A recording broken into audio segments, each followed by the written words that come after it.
Members of Council, the first order of business is the adoption of the Council minutes of July 21st, 2008. Moved by Councillor Iannone, seconded by Councillor Diodati. Any questions or comments with respect to the minutes? Yes, Councillor Wing. Yes, page 12, the matter regarding the Niagara Parks Commission that came up under new business. Councillor Fisher's and my conflicts were not noted. We both abstained from the vote on that. Thank you. So noted. Are there any other changes or additions to the minutes? Having seen none, all those in favor of the motion? Motion is carried. Thank you. At this time, I'm going to ask for any disclosures of a pecuniary interest with respect to the agenda this evening. Councillor Maves. I have a conflict with check number 320921. That's my place of employment. So noted. Councillor Pietrangelo. Thanks, Your Worship. Check 320955 and a wire transfer, both made out to the Niagara Catholic District School Board, my employer. Okay, so noted. I have two checks, check number 320992 and 321678, payable to myself. Our first deputation this evening, members of the public and members of council, is a presentation of a Trillium grant of $75,000 on behalf or to the Niagara Falls Lions Park. I'd like to call our MPP Kim Crater forward, if I could, along with members of the Niagara Falls Lions group. I'm going to ask the President, Jerry Boudreau, to come forward. Welcome, Kim. Thank you, Mr. Mayor. Come on over here. So we have today, first, it's always great to be back here. I see someone sitting in my seat. I guess times have changed. Nice to see you, Shirley. I'm really pleased to be here with the Niagara Falls Lions Club, and we have with us Don Wallace, who's the park chairman, and Gary Boudreau, who's the president, and Brad Anderson, who's the secretary. So I'm here today just to share, I always like to start council meetings off with good news, and so this is good news. I'm happy to announce that the provincial government, through the Trillium Foundation, will give the Niagara Falls Lions Club Community Park $75,000 to install and operate a fully accessible children's splash pad at this location. And I'm sure for our viewers who are watching out there, and hey, hi to everyone, when you drive up and down, you see the activity going on. If you didn't know what was happening, that's what's happening. It's a splash pad that's being put in. It's expected this grant will do a couple of really significant things for the community. It's going to increase the number of our children and family users of the park facility. It's going to increase the level of enjoyment for all of them. It's going to ensure complete accessibility of recreational space here. It's going to provide for safer community spaces because usable areas will be converted to usable community space, and it supports neighborhood revitalization and beautification. Now I want to do a couple of things while I'm up here. I want to first take a moment to thank the Lions Club for their commitment to the community and leadership. And it seemed like it was just the other day when Don stopped by my office and said they had some project in mind and wondered if there might be some government funding. And for those of you who haven't been an MPP, I am asked for government funding every day. And this was a great request. So we sat down and we helped you with the application. But the application sold itself, not because we helped you. Your application sold itself. So I want to congratulate the Lions on a great concept and a great application. I also want to say it's good work that you do, and I'm happy that that our office could play a small part in helping you out. So having said all that, congratulations to you, to the community, to our children, and as I said, it's a fully accessible park. Now we have a couple of presentations to make to you, Your Worship, and to the Council, so with your indulgence, can we do that up front? Sure. Thank you. Wait, did the Lions Club want to say anything? No. You know, you want to let the politician do all the speaking. Okay.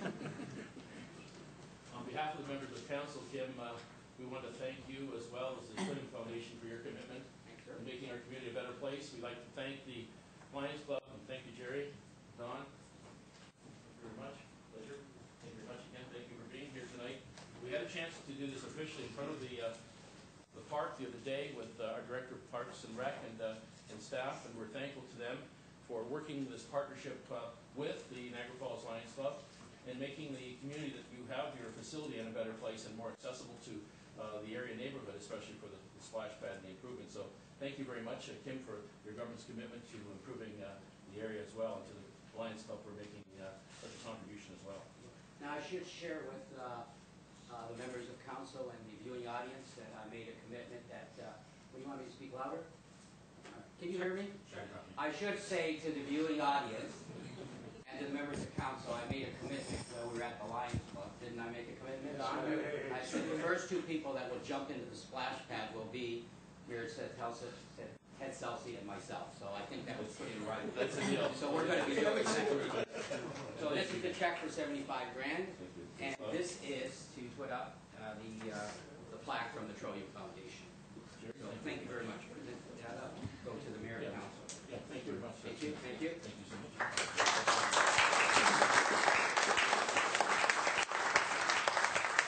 That's it for what you're in? No. Well, Yeah. it's a great day for the Lions Club of Niagara Falls to have received this money. I'm sure it must be a great day for the people living around where the Lions Park is, the children, the old people that will come and sit under the trees and will enjoy the nice fresh air in that park. So I want to thank everybody involved in this project for having done this. Thank you. Thank you very much.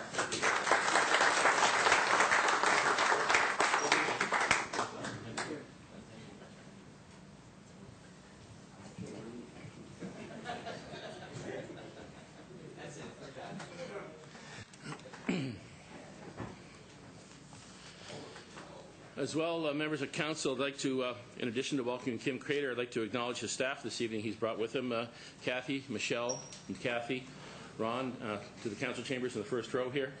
I asked that our MPP attend this evening to share information with the public and with members of council regarding the provincial government's healthcare priorities, specifically as they relate to the NHS and their recommendations to restructure the healthcare system in Niagara.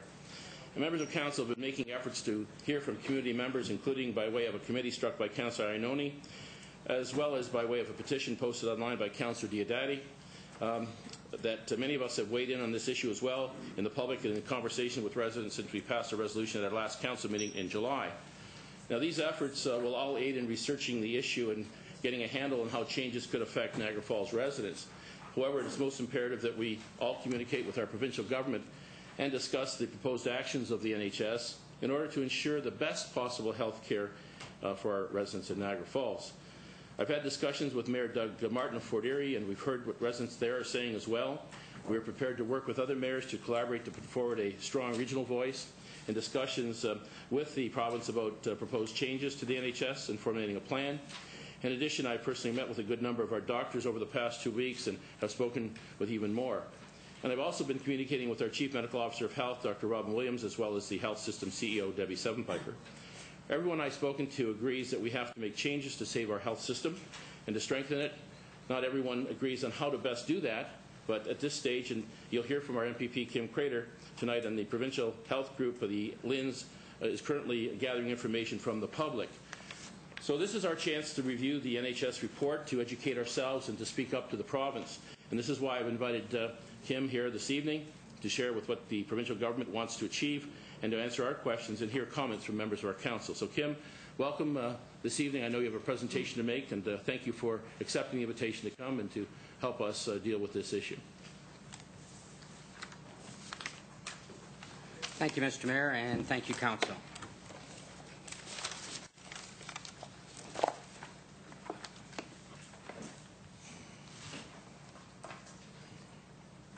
Before I start, and thank you for introducing my staff, Kathy Rivet, Kathy Fisher, Michelle Trevano, Christine Smith, and Ron Planch.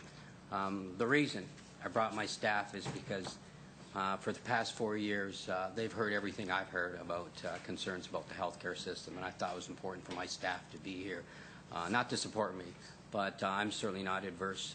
I'm the member, and I take the responsibility, but my staff are as knowledgeable on this subject as I am, because we sit and talk about it constantly every day, don't we, staff? There we go. So it's a pleasure to be here, Your Worship. It's about 20 minutes, so we've tried to curtail it as much as we can, but this is an important subject. I know the council is taking it quite seriously, and I congratulate you for that. So it's good to be back here, familiar grounds. Some days I wish I'd never left. This isn't one of them, though. I want to talk to you, and through you and through the council, to our community about the Niagara Health System's proposed hospital improvement plan. Let me start off by saying loudly and clearly, quality, accessibility, and timely health care for our community is my #1 concern.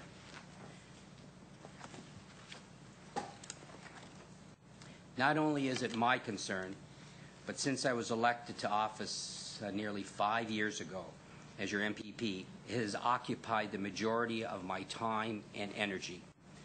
I do remember when the Niagara Health System was formed. I was sitting at this council then. I was a member of City Council. In 1999, a majority of Niagara hospitals were given direction by the former government's Ontario Health Services Restructuring Commission to amalgamate. And so in March of 2000, the Niagara Health System was created, a full amalgamation of 8 hospitals, 3 large community hospitals, 3 small rural hospitals, 1 specialty complex care hospital, and 1 outpatient rehabilitation center. The result was a complete merger. It was the largest in Ontario. Both our council and the public were given no say, no discussion in this process. It was a take it or leave it, and leave it was not an option for us. It was, in my opinion, not transparent. I was concerned then as a councillor, and as I am now concerned, that the plans were too big, too unwieldy, and perhaps not even manageable. Now I'm your MPP, and so my job is to ensure the system we inherited works, or else to get it fixed. The best things I can say about the current NHL's hospital improvement plan is that it's published, and that means that you're seeing it for the first time, just like I am, their vision of healthcare, the NHS's. It's detailed, it's costed, it's open to scrutiny and to comment, and above all, it's transparent. It's there for all of us to see. Let me say to you that the complaints I've received on healthcare related issues, Your Worship, such as inadequate ambulance response time, doctors and nurse shortages, wait times, quality care, drug availability, and costs, have been on the average sometimes 1 to 2 times a day. And my staff who are behind me are often beside themselves with the number of inquiries we get about health care. The complaints have been so compelling that our government has made your health care a #1 issue in the Niagara area. And our government has responded and delivered a series of programs that are intended to address, and by all accounts are starting to deliver some results. What have we done? We've increased funding from the NHS from $2,004 million when I first came to office in 2003, and now they're in the neighborhood of getting $293 million this year. That represents a 43% increase since we came to office, and that compares to an average increase across the province of 31%. In the same period of time, we also provided the NHS with $65.5 million in one-time funding. We provided $30 million for a new Niagara-based ambulance service so we can and are responding faster to critical needs. We built a new emergency and ambulatory care facility in Niagara Falls. We installed new CAT scanners, CT scanners, MRI units, and several dozen dialysis machines throughout the region. We also established 3 family health teams, which are funded and will be operated by the province of Ontario, and when completed will possibly serve over 35,000 patients in the Niagara region. We are also in the process of implementing 4 new community health centers, which will enhance primary health care. In addition, we're providing new services in St. Catharines, particularly in the area of a new cancer center, which I certainly, on a personal level, support, having made those trips to the Juravinski Cancer Center, 30 of them. I know what's involved with that, and I know the difficulties people have with that, as well as a heart catheterization center, and in essence, so people don't have to travel to Hamilton for cancer or angioplasty treatment. Despite all this investment and much more to come, concerns about the quality of your health care have caused me to ask some very basic questions. Is the current structure of the NHS capable of providing the health care we need? Is it effectively managed? How does it compare to other jurisdictions?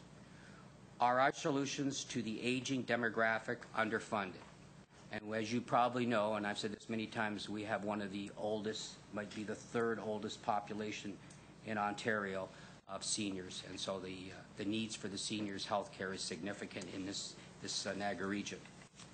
So what I did is I asked doctors, and I asked nurses, I asked management, I asked the union, I asked patients, I asked family caregivers to give me some input.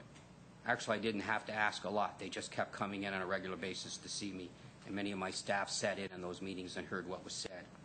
The feedback I received was really diverse, so negative, so contradictory, and yet so united on the need for a comprehensive health care strategy. There was, however, one common concern, and that was a lack of faith in the current system. I feel very strongly that the administration was failing in some key components of public trust and communications. And I will tell you, as an MPP, I was frustrated. I came to the conclusion that the current system was not meeting the needs of our community, despite the millions and millions the government was spending right here in Niagara. So 14 months ago, I asked for a review of the Niagara health system and reiterated it publicly during the last election. In the meantime, the Niagara health system was $80 million in debt and adding 14 to 17 million each year because it could not balance the needs of the residents against its revenues. I will tell you, not being a health administrator or a controller, just a politician, I did ask the Minister of Health for a review, a comprehensive review, or some kind of a process to determine how our excellent medical practitioners who wanted to deliver the kind of care we need should ensure that they have that opportunity. Now, I want to sort of step aside for a second to say a couple things to you about what's happened a bit in the past. A few years ago, the government decided in order to provide a better integrated service and to reduce duplications and, frankly, a better health care results for the money we were spending, the government decided to take the decision away from Queen's Park, where the bureaucrats make decisions on funding for health care right across Ontario. I remember the Minister of Health telling me when I was first elected one day, we were talking, he said, Kim, I think I have about 3,000 people work in my ministry, and I don't know what they all do. And so what we did was we established 14 local integrated health networks comprised of local boards, community-minded people. And under that act that established the LHINs, and that's what they're called, they have the responsibility to enter into contracts with various groups who deliver health care services to our region. And this includes the Niagara health care system. So earlier this year, the Niagara health care system put forward a plan and a budget that the LHINs did not accept. And so on the 20th of May of this year, the Board of Directors of the Hamilton, Niagara, Halden, Brant Local Health Integrated Network, called LHINs, formally requested that the Niagara health system submit, which we have now all seen, a hospital improvement plan to them by the 15th of July. And that's the public document that has been in the public eye since its introduction. You should be advised that this is a very formal process and defined legal process. So I'm simply saying that there is a process that we have to follow when we go down this road. Not much difference than when you have your public meetings to decide on rezoning. There is a process you follow, so that if at the end of the day there's some decisions made, no one can challenge that we didn't follow a formal process. And this process has been done in the past. This is not the first time there's been a review. The only difference in this time is we have a lens. In the past, we did not have a lens. But there has been processes like this. The time frames are very tight, so there will be very little delay in order to get the hospital services we need. And like myself, the LHIN boards are not medical professionals. Some of their staff may be. So to ensure impartiality and professionalism of the review process, the LHIN board engaged Dr. Jack Kitts as an external advisor to access and provide comments on the merit and the feasibility of the Niagara Hospital's improvement plan. Specifically, the LHIN board is seeking recommendations on whether the plan is comprehensive, whether the plan is evidence-based, whether it's implementable, whether it is in the best interest of Niagara residents for accessibility, for quality and sustainability health care. I will tell you Dr. Kitts is a leader in the healthcare community, and he is currently the president and the CEO of the Ottawa Hospital. So, the goal of the review process is to confirm the elements of the plan and by the NHS, and to assure the LHINs that the quality care will be achieved, that the financial plan that has been proposed by the NHS is realistic, and that there will be sufficient medical staff capacity to support the plan that the NHS is putting forward. The review process is going to have two components to it. One, evaluation of the improvement plan. This will include validating the assumptions and principles in three categories. First, operations. The clinical framework will focus on the quality of care in the following areas: access, efficiency, effectiveness, and safety, and satisfaction for patients and for staff.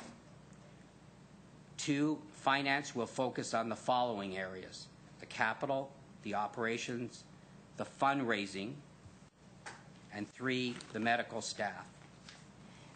There will be a community engagement following this review process by Dr. Kitts. In essence, he's reviewing the plan under those criteria.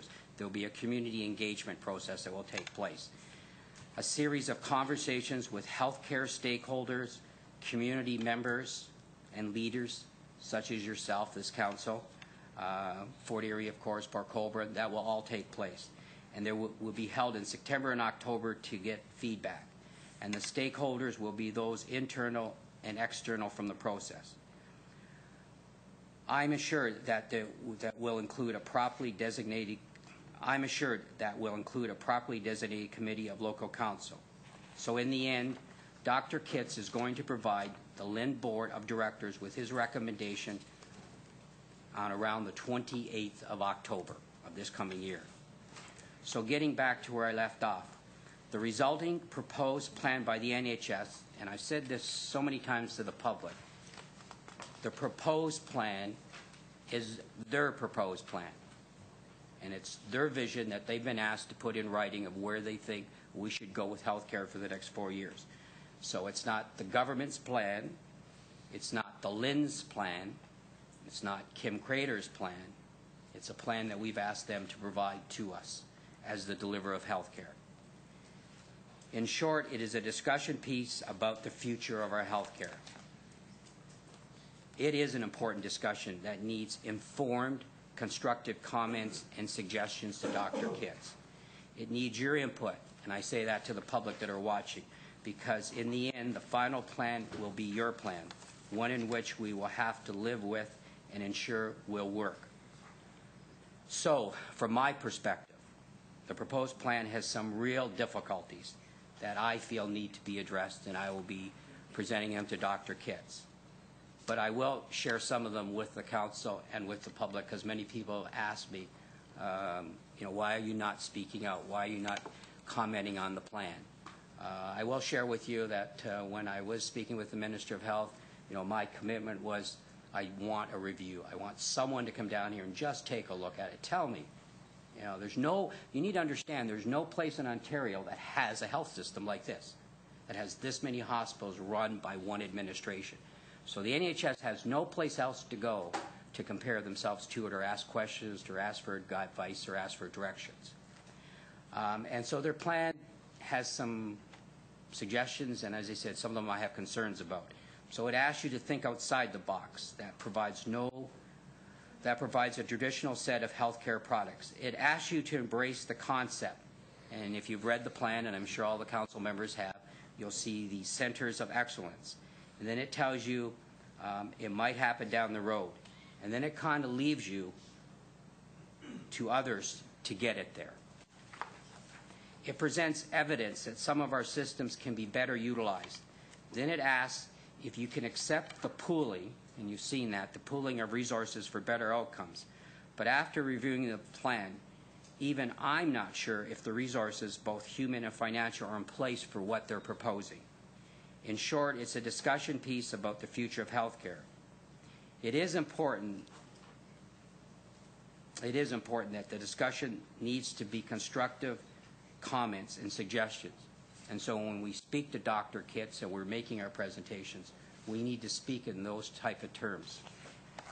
Our health system is extremely complex and important to the community, and it does need real leadership. So let me first applaud the council for caring enough to look at putting a committee together, and for allowing me, your worship, to come out and sing a few words. So from my perspective, there's two types of leaderships. Of the two, I'm the one that believes informed leadership is the most effective. The review process will be based towards informed and constructive comments. So let me give you an example. There is a concern, and I will tell you it's a concern that I share, about the suggestion that maternity services be centralized at one of our hospitals. That's the NHS's suggestion.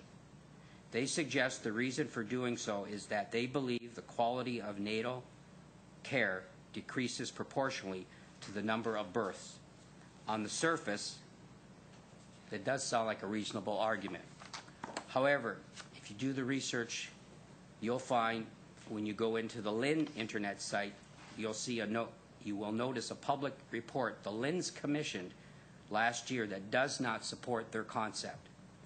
We have 3 Class 2 maternity wards, and the closest Class 3 maternity ward is in Hamilton. I think it is a legitimate desire that we have a Class 3 maternity ward here in Niagara. We should have one. We deserve one. The question becomes where? Because when I look at the proposal to fund this concept, the proposal doesn't seem to be site dependent, since it requires new funding. I'm also not convinced that Niagara Falls and Welland can't have level 1 service for uncomplicated births.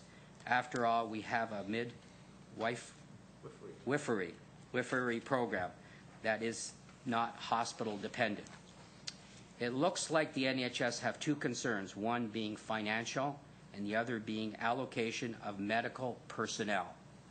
I would like to think the funding issue, if you get the desired health outcomes, can be solved. Funding trained human resources is much more difficult. And to be frank, finding trained medical personnel is very difficult. It is not solved simply by throwing more money around. It is solved by having an excellent hospital support system with an excellent reputation, a goal that we need to share and a goal that we need to reach. Another aspect of the plan that I do have some concerns with is the word ablers. And I'm sure, as I said, you've read it and you've seen there's a number of times the word enablers is mentioned. The plan is dependent on these enablers.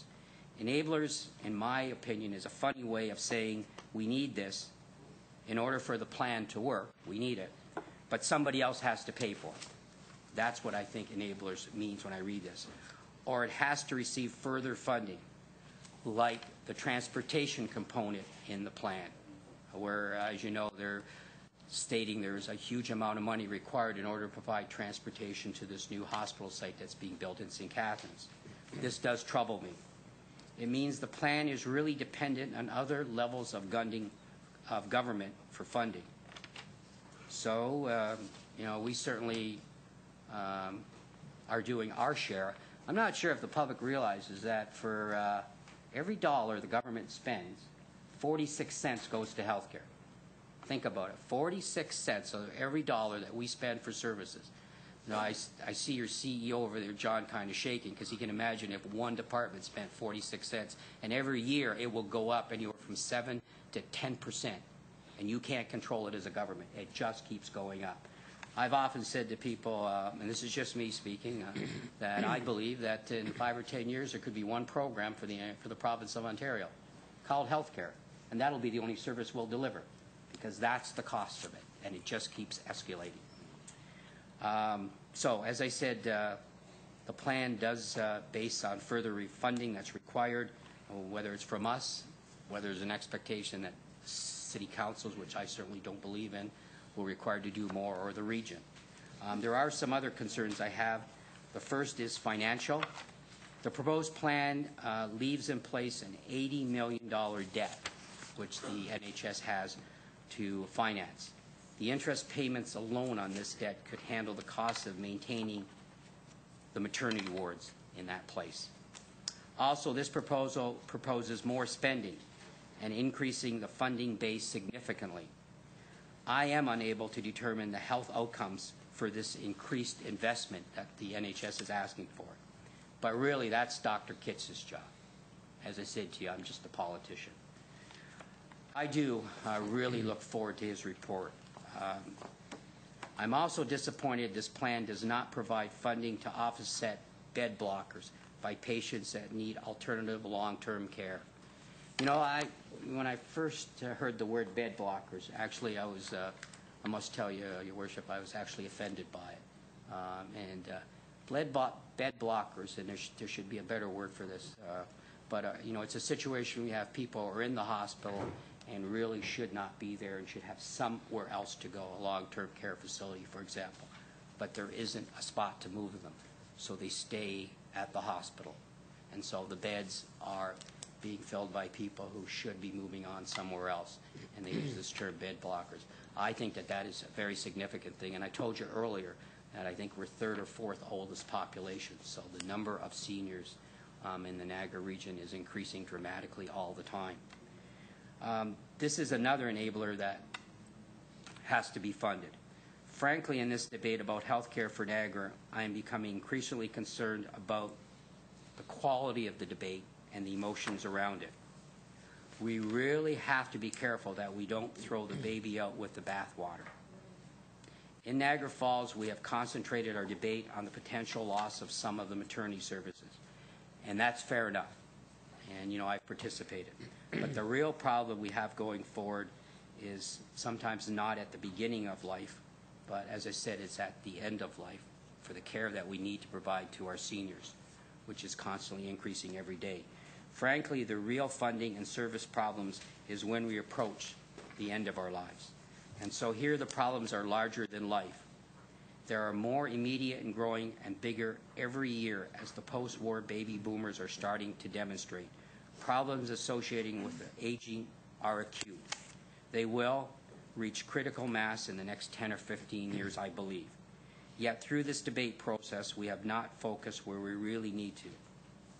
So, Your Worship, in conclusion, it's important that the NHS regain, it is truly important that they regain the public confidence. I'm sad to say, based on all the people who have been in to see me, that there is a real lack of confidence in the NHS. The status quo is not working, and the status quo is not a solution. On this, I am really standing firm on that. The input to my office over the past 5 years has been daily, sometimes 2-3 times a day. Inputs and complaints have been from people inside the system and outside the system, and confirms that the status quo is flawed. So I will tell you, I'm concerned when everybody says, well, you can't do this and you can't do that, because if that's the case, we're left with the status quo. Leave it as it is and everything should be fine. Well, for 4 years, people have been coming into me constantly and saying, you have to look at changing the system, Kim. It's not working. And I will share with you that, I've had hundreds of doctors come in, or nurses. They all have different views. They all have different solutions. Even within the people who deliver the services, there isn't sort of this common voice. But the common theme, I have to say, is that there's a lack of faith in the NHS. And that is a very scary thing for me to hear constantly by the people who deliver these services to look after the public. So like you, I've said I'm not a medical professional. In clinical matters, I always defer to the experts, and I think there's a couple doctors who are here, and I thank them for taking the time to come out. They checked my blood pressure before I came. They're going to check it when I leave to see if anything has changed. And so I thank them for that as well. So what have we done? We've asked for a second opinion, and that's what you do.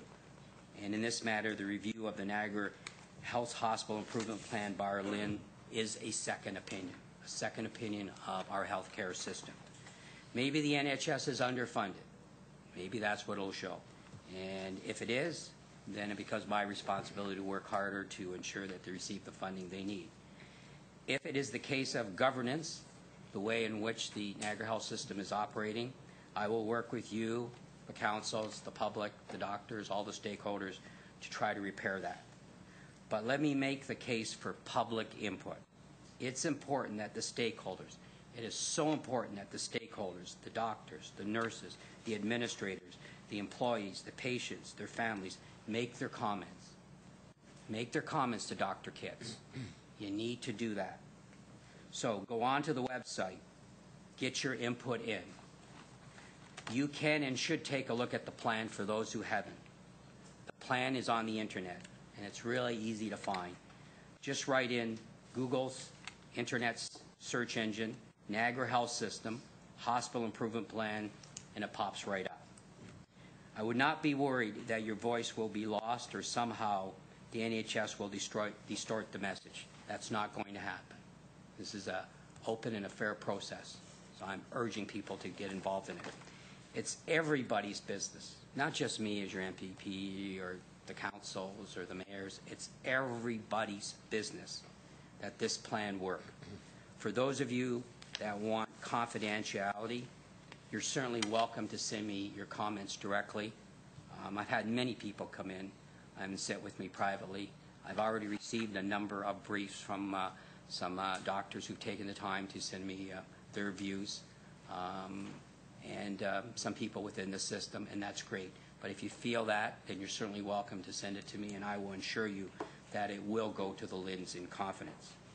Your Worship, while the NH plan is their plan, the final outcome in this process will be a plan which you, I, and everyone will depend on to protect our families for health care and provide our community with the health that we need and that we deserve.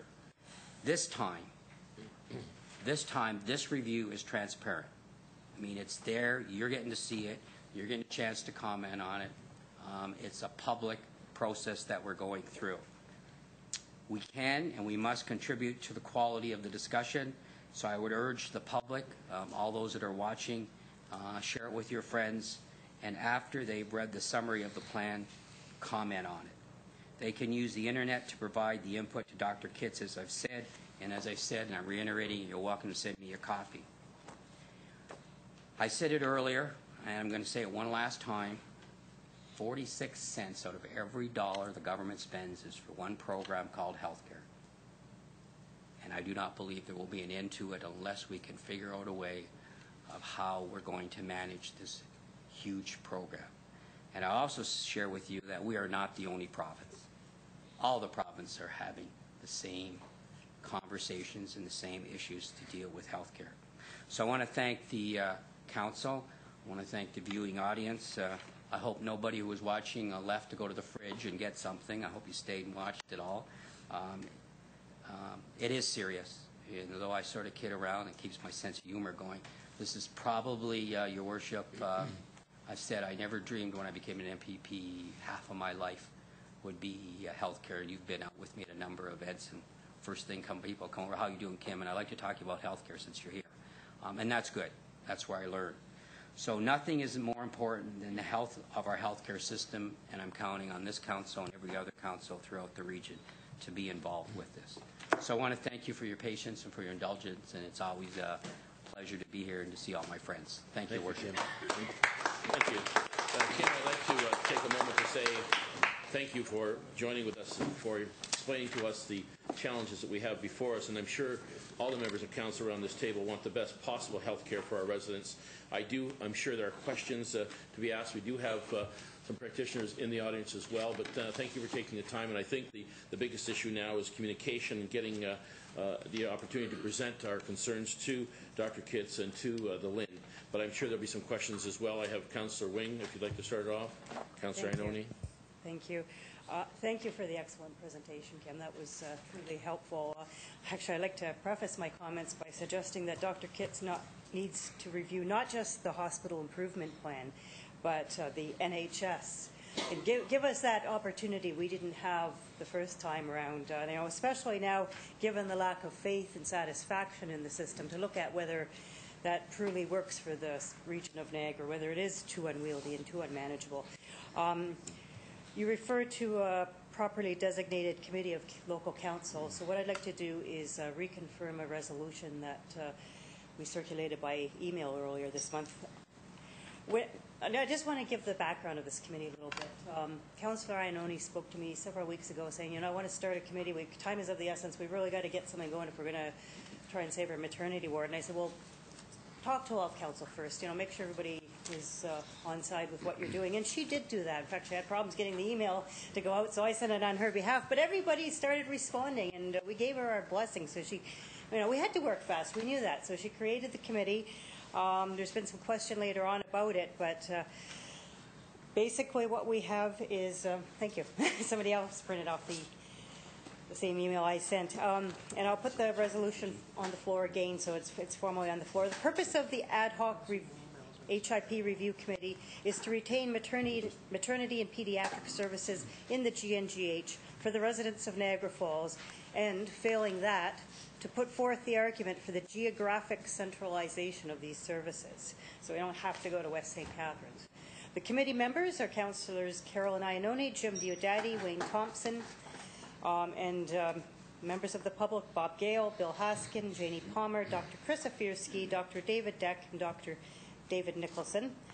The terms of reference are fourfold. One, to partner with the other municipalities which are adversely affected by the NHS's hospital improvement plan in order to speak with a unified voice. To challenge the provincial government regarding centralizing the site of the new hospital, as according to the hospital improvement plan, it is a regionalization of services that they're talking about.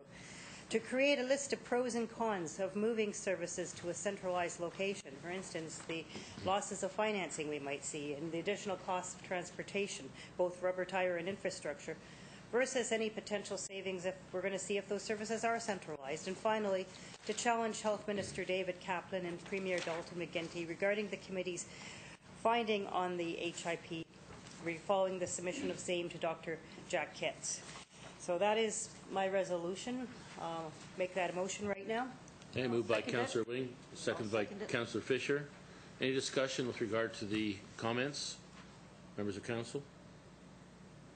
Having seen none, we'll call the vote. All those in favour? Motion's carried. Thank you. Councillor Iononi. Thank you, Mr. Mayor. And first of all, I'd like to thank Council for their support. In my initial email to you, I told you that I was willing to put the time into this, and as Kim states here, this has become a full-time job. I'd like to thank Kim for being here. I think, first and foremost, congratulate him for getting his review. Our criticism is not of the provincial government or Kim Crater or his review, which we have long needed from the time he sat across from me in this council chamber, but of the NHS's plan itself.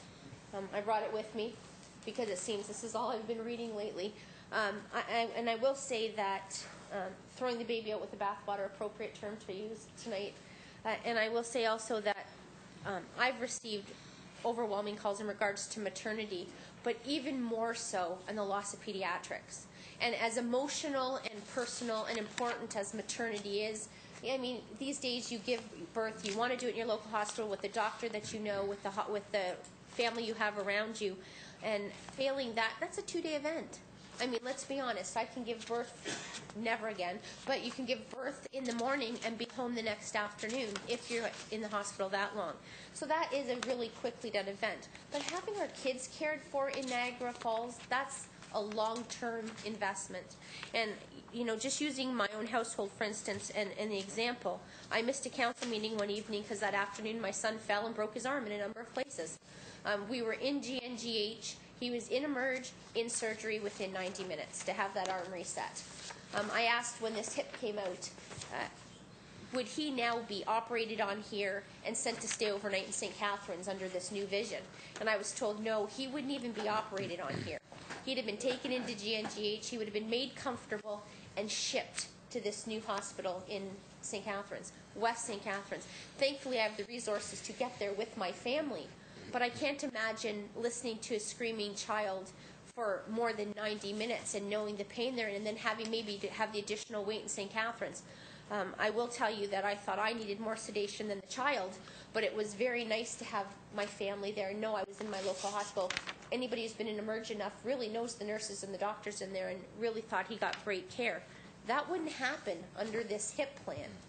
And when I think of the calls I've got from single mothers, working families, working poor, that don't have the transportation to get to St. Catharines, I wonder what the NHS in its right mind was thinking, putting this plan together with the need for, as Kim explained, enablers. And I'd just like to highlight to Kim and to the residents email that I received on July 31st. Councillor Wing had gone to the regional transportation meeting, and I'll forward this to Kim's office. I probably should have done that before now. And she sat and listened to Dr. Schrag's presentation to the regional transportation committee. And it's very much like putting the cart before the horse and then asking somebody to actually buy you a horse to get the cart to the direction it's got to go. Her email states, the July 29th meeting of the Region's Transportation Strategy Steering Committee received a presentation on the Niagara Health System's so-called Hospital Improvement Plan by Dr. Schrag, Chief of Staff, and Bela Karithison, I think, Chief Operating Officer. I might not have pronounced that correctly. Below is an outline of the notes that Councillor Wing took at that meeting. Dr. Schrag noted his pleasure at beginning a dialogue on things that are critical to what we need to do. He noted that transportation is a critical enabler. He spoke of how we are going to have flow, movement in the system, and again noted that transportation would be an enabler. Dr. Schrag told the committee that we need to look outside the boundaries of hospitals if we are to do what we need to do, and that we need to work in partnership because some of the things are outside of our jurisdiction. Dr. Schrag noted that transportation is an area in which we need to partner with and begin to explore how we make flow in the system work. He told the committee that all medical professionals involved identified the development of appropriate transportation infrastructure as an absolutely critical enabler. He mentioned again entering into a conversation to begin to explore partnerships. He shared that critical care patient transfer is being explored and that access to, among, and between our 6 facilities is being looked at. He stressed that transportation infrastructure is absolutely central to every element of this plan. Bela Catherson agreed, noting that there needs to be infrastructure to support the implementation of the NHS plan. Joe Cousins, Director of the Region's Transportation Services Division, noted that transporting patients among NHS sites today is already an issue and advised the committee that the NHS is currently using private contractors and some other services.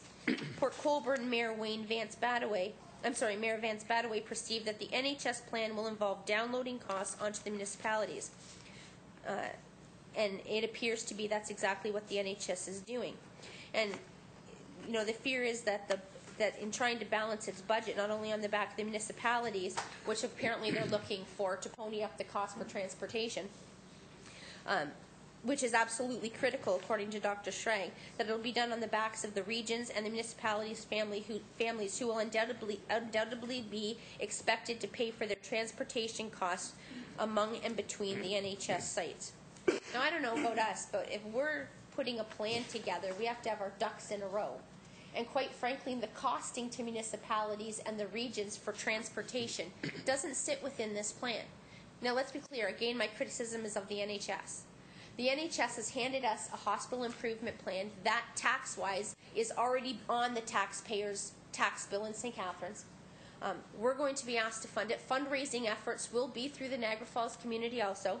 And quite frankly, Kim, when you were here, we started funding different initiatives for the hospital already, and I think we fund at least $100,000 a year already for GNGH initiatives, NHS initiatives. Those questions have come to me fast and furious in the last 2 weeks. Where's our money going that we're giving to the NHS? And that's probably a question we need answered. But this plan, and really it's going to be a $1 billion hospital, this plan hasn't factored in what it's going to cost the residents of Niagara Falls to fund infrastructure, both rubber tire and underground, to get to this west site. So let's take it to their plan, where they call a St. Catharines Hospital, to the realization that while the NHS verbally says to us, and has in this council chamber, we are not a regional hospital, their own plan, chapter after chapter after chapter, talks about the regionalization of the services. It is what it is. It is a regional hospital. Financially, we have to, as councillors and MPPs, sit around and talk about budget decisions. I understand the rationale for this document. I even think financially the committee has gone through the document, and quite frankly, the doctors on our committee said, look, the plan makes fiscal sense. And it really does. I mean, if you take aside the not having birth certificates that will state Niagara Falls and not being able to have your kids cared for here, which is something we don't want, fiscally the plan makes sense. The ridiculousness of this plan is that it's sitting in West St. Catharines and will not service in a timely manner Fort Erie, Port Colborne, Niagara Falls, for a variety of different reasons. I commend Councillor Diodati and Peter Angelo, who participate, and you were out there too as I was listening on the hospital, the time drive from Niagara Falls to the West St. Catharines site. They did it in timely manners. They did not have a screaming in labor woman in the car beside them, and I joked with Mayor Martin that birth certificates are going to be able to read QEW mile marker 10, and that really is, and we kind of joked and said maybe we need to build a birthing center between Fort Erie and Niagara Falls so that we can actually have our babies born somewhere in the district. But when you take all the emotional issues away, and I know you've got emotional calls, I get the emotional calls, I had many calls from seniors, and everybody in the committee has been relaying their messages to each other. And it was seniors who said, I haven't driven the QEW for 15 years, and I'm almost 80 years old. I have a host of gynecological problems. How am I getting there? And who's going to pay for me to get there? I'm in awe that this health system and the NHS has decided to build what will be a $1 billion hospital in those numbers by the time it gets built, without adding probably what will be, I had an email in regards to transportation study that the clerk's looking for me that estimates $33 million locally for transportation. We're going to pay that. So, I mean, the problems are so wide with this plan. I'll go back to Councillor Wing's comment and yours. The NHS is too big.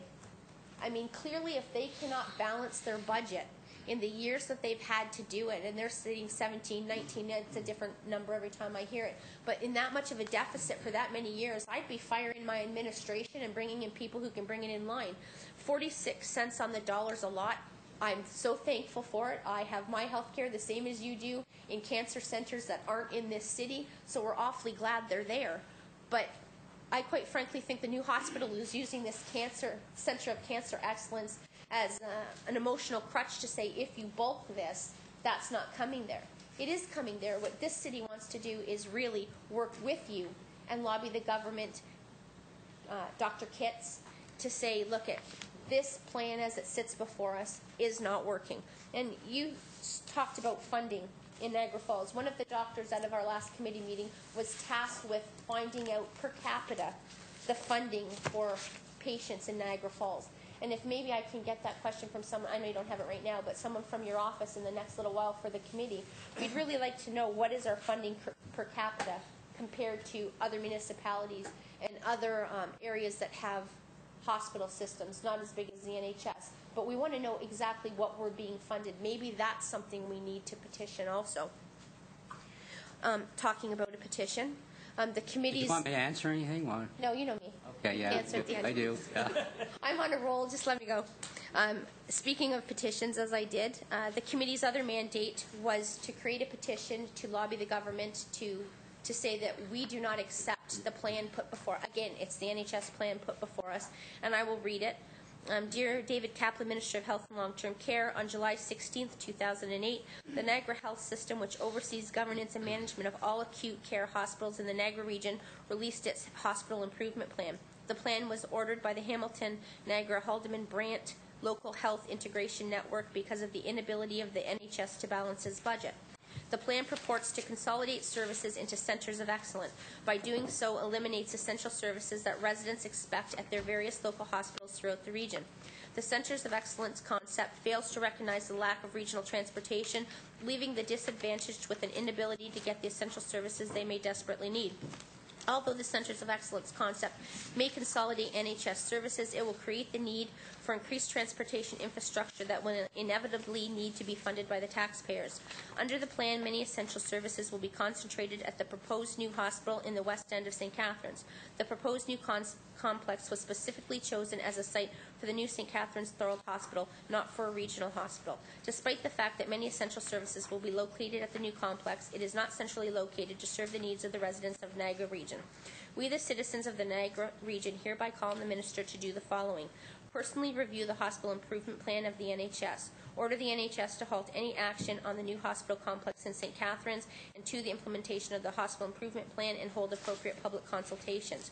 To ensure the maintenance of essential services such as maternity wards and 24-hour emergency rooms at local hospitals, and ensure that if there is a centralization of services, that the new hospital will house the Center of Excellence and be located in a more centralized location in the region. I'd like to make that as a motion and an official petition of this council, so I'd make that motion.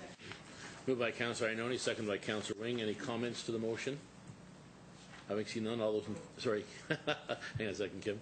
All those I actually do, Your Worship. Okay, go ahead. Okay. The only comment I'll make is if it's a petition that you want to be submitted to Queen's Park, then there has to be some changing. It's very small changing at the opening of the petition. You just contact Michelle or Kathy from my office, and they'll just give you the right wording. The reason I say that, because for me to present it in Parliament under provincial legislation or provincial rules, it has to have certain wording at the beginning. So we'll give you that. Otherwise, it does not change your petition in any way, shape, or form. Thank you, Worship. If perhaps through you to Kathy, the clerk will be contacting you. It's sitting there, and if we can have that. And so I'll wait for the motion just to finish. Okay. Dean. Call. Yes, to the motion. Yes, Councillor Thompson. Yes, thank you. I just want to start out by saying congratulations to Councillor Ioannoni. We had an initial opportunity to do something at this council. Fort Erie did it, Port Colborne did it, other people took action through the council. We did not do it on that particular night, and as a result, she took the initiative and in contact with all members of council, certainly got the ball rolling. Otherwise, we'd be here tonight having an initial discussion and debate about what we're going to do when we're probably affected more than any other municipality with the region. And I was delighted to see that the council was unanimous in their support for the committee that was set up. And I didn't really care whether it was a supportive council or not. There's no reason why 3 members of council can't sit on a committee to assist with a community issue, which is as important as this. I enjoyed your presentation, Kim, because I think it zeroed in. It looks like we have an opportunity. It looks like we have the time to make positive, constructive comments, to try to argue our case, to make sure that the residents of Niagara Falls are appropriately treated. There's some that pretend that this is a recent issue.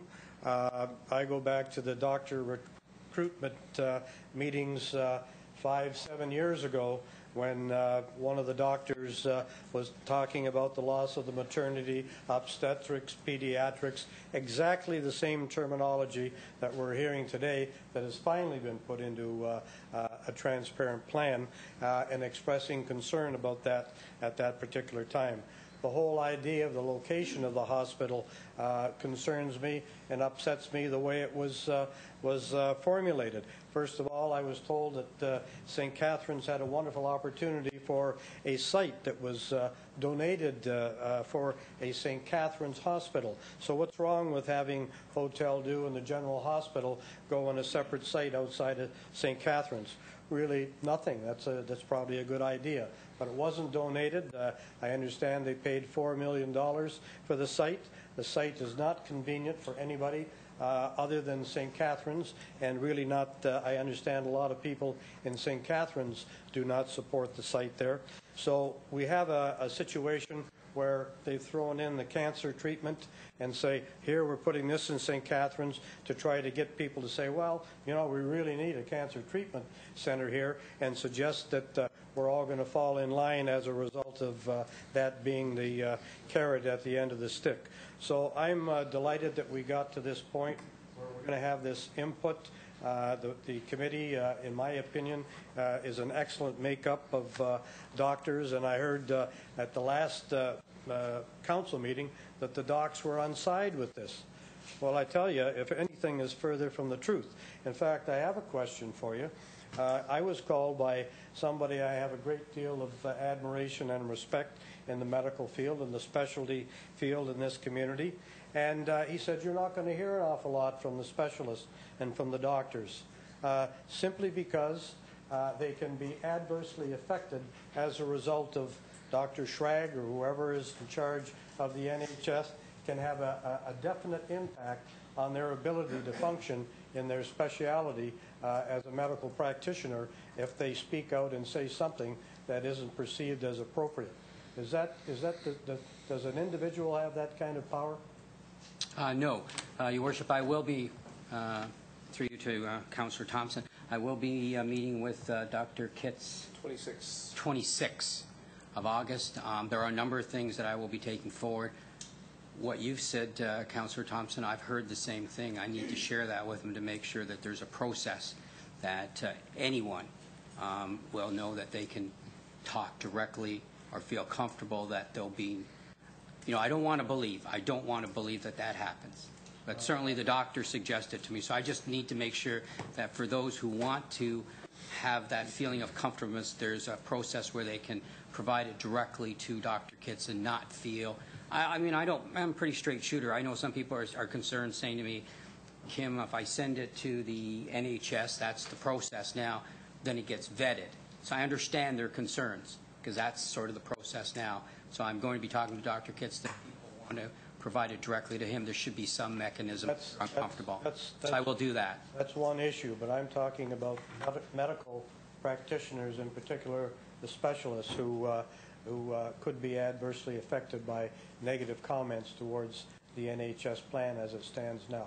But I'll leave that in your hands, and hopefully we'll deal with that during the committee, and we have our next meeting tomorrow, and we will be further making constructive statements which are going to help our cause. And I think everybody on the committee has said at least once that this is going to be a process that is going to be constructive and just not be an antagonist with respect to this situation.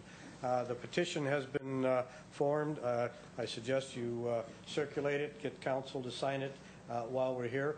But I would like, I know that there are Councillor Iannone is, along with several others, are going to AMO, have asked for an opportunity to speak directly to Minister Kaplan, and I would suggest that you take the opportunity as the chairman of this committee to present that to the minister and have a discussion and dialogue with him to get our point across that we are unique, we are different here, and we are very concerned to make sure that we have the best health care we can have in this community. Make a motion. And I'd so move. Well, we have a motion on the floor currently before we get into that, so. Let's include that as part of the motion. That's Well, we have a acceptable. motion with regard to the petition that we're dealing with, so just to clarify that, Councillor Iononi and the clerk, Mr. Clerk, It's a friendly you want to deal amendment. with the petition Well, I first? think it's to accept and endorse the petition and pass it on to the minister at AMO. I don't think it can go together. Okay, we've got that included in the motion as well. Any other comments? Having seen none, I guess Councillor Peter Anselm? Yeah, thanks, Your Worship. Just speaking to the motion, actually, which is about getting together with Minister Kaplan, I'd like to thank MPP Crater for making his presentation. It was very well informed. At the beginning of his presentation, he started to talk about the creation of the NHS, and I give him credit, but because he talked about the fact that in the beginning there was no public input or, as a lot of us felt, any transparency. And along the way, as decisions have been made, Your Worship, I think most of us have felt that we've had absolutely no control. And I think, to put it in your perspective, you said that there was no accountability. In essence, Your Worship, a lot of this leads to the fact that many people, even people in the medical health profession, feel that they have absolutely no voice. And I think that's part of the problem. And hopefully this entire process here is going to be giving not only the residents of Niagara a voice, but also the healthcare professionals that work in the industry. Your Worship, next week is the conference up in Ottawa that is the Association of Municipalities of Ontario. Most municipalities send representation as well. Pretty much all the ministers, including the Premier, are there. And municipalities can request meetings with different ministers.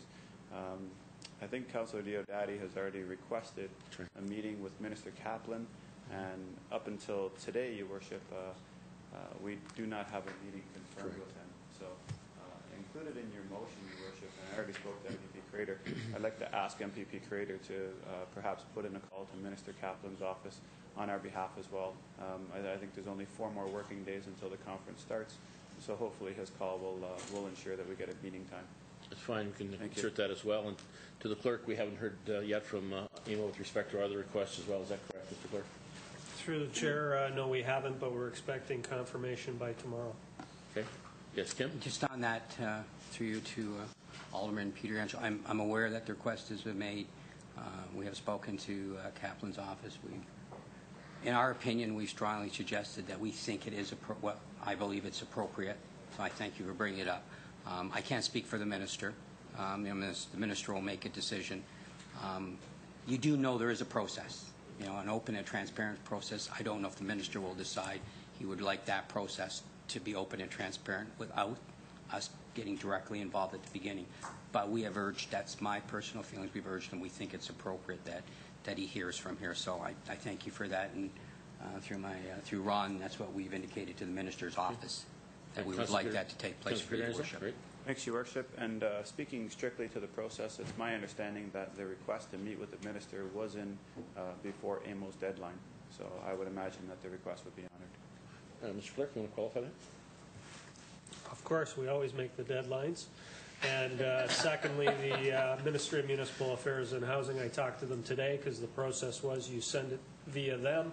They forwarded it to the minister's office and they had it and confirmed what the subject matter was, etc. So I'm sure the minister's office is well aware of it. It's just a matter of them saying yes or no. Okay. So we have a motion before us. Any other questions? Yes, Councillor Maves. Your Worship, I just have one comment, and I think all opinions are very important on this particular issue.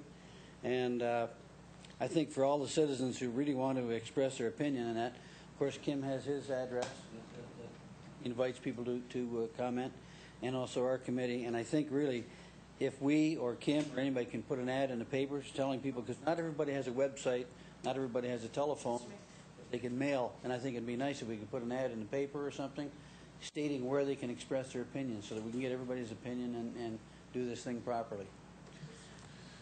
Councillor Iononi. Once the motion's done, I'll explain how we're doing that. Okay. So we have a motion before us. Members of Council will call the vote now. All those in favor? It's unanimous. Thank you. Councillor Iononi. Thank you, Mr. Mayor. I'm almost wrapped up. Just for anybody who wants to know, I was going to hand the petition out tonight because the language has to be changed. I will not be handing it out tonight, so all we'd like to sign it. I'd like the language to be done properly so that it's acknowledged.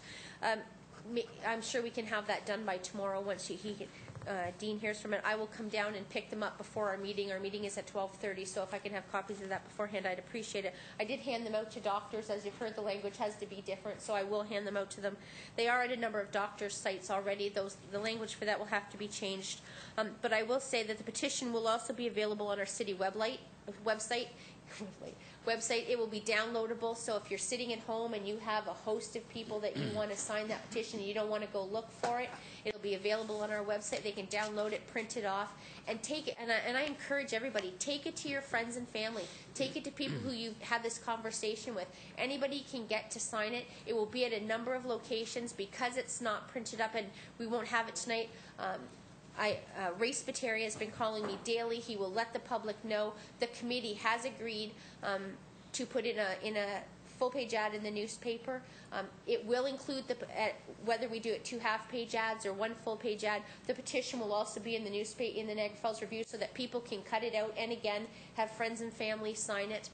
We will let the review know the locations on it, and I'd like to again thank Council for the confidence in allowing me to do this, but to say that I've told the committee and I'll tell this council, my phone rings daily from reporters on this issue. I've had nothing to tell them till we stood here tonight, told Ray Spiteri that all weekend. I can't say anything till this petition is passed, where we can get it. So if you're reading it every day in the paper, yes, it's because they're calling every day. I think it's just, it's a very, very important issue. Thank you for the confidence.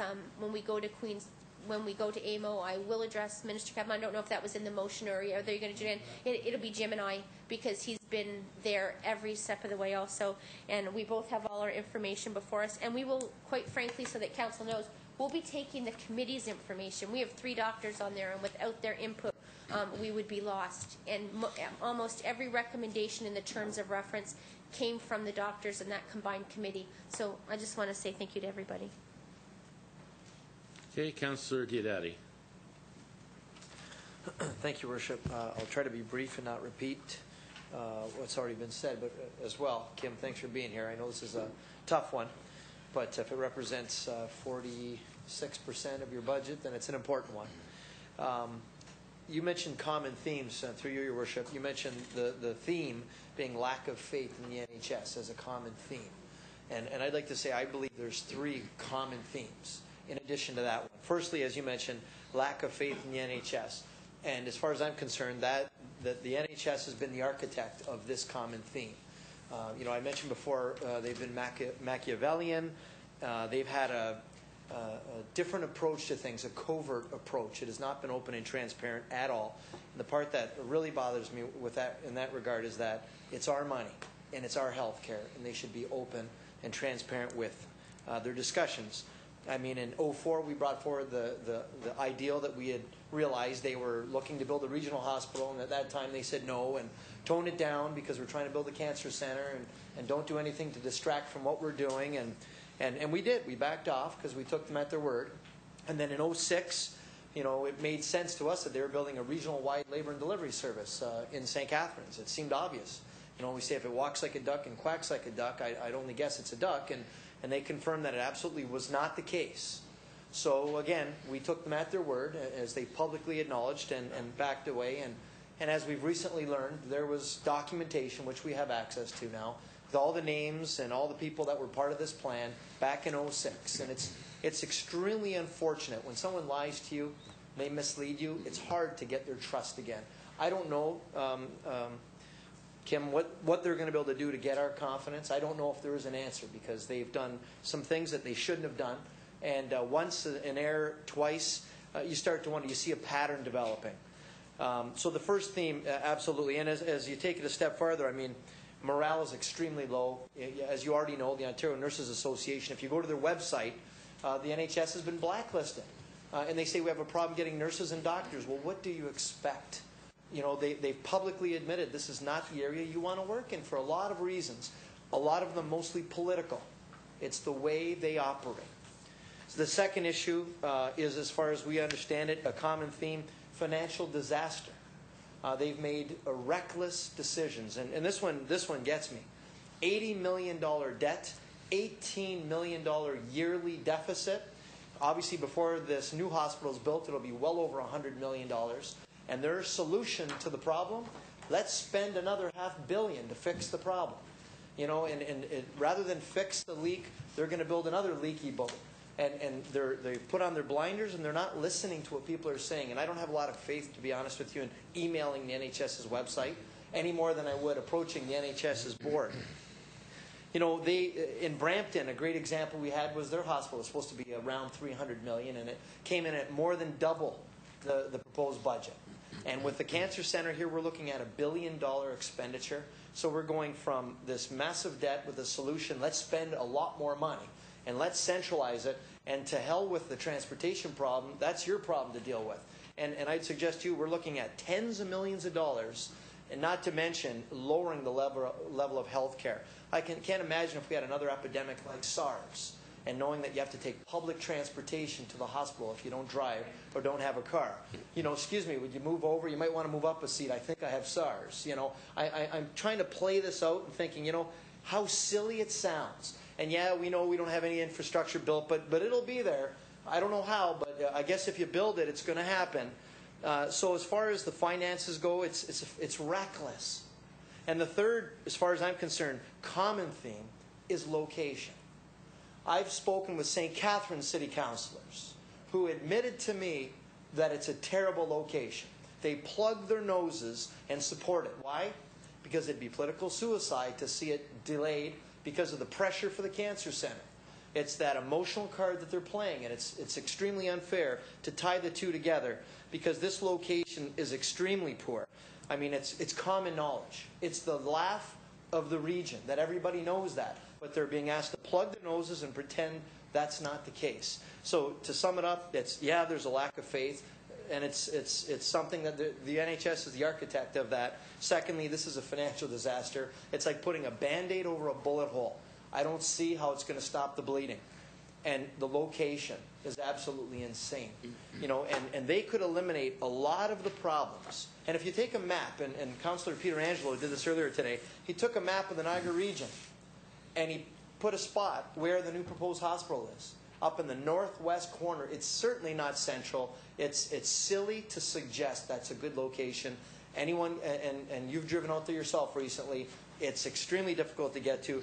And we just hope, we don't know what we need to do to get an audience with some sober thinking people that will actually listen to common sense. Because right now, it's been a hypocrisy. They've been throwing out red herrings. They've been doing an overdrive on their PR machine, trying to, you know, it's funny. It seems they confuse the people, and confused people tend to do nothing because they don't know who to believe.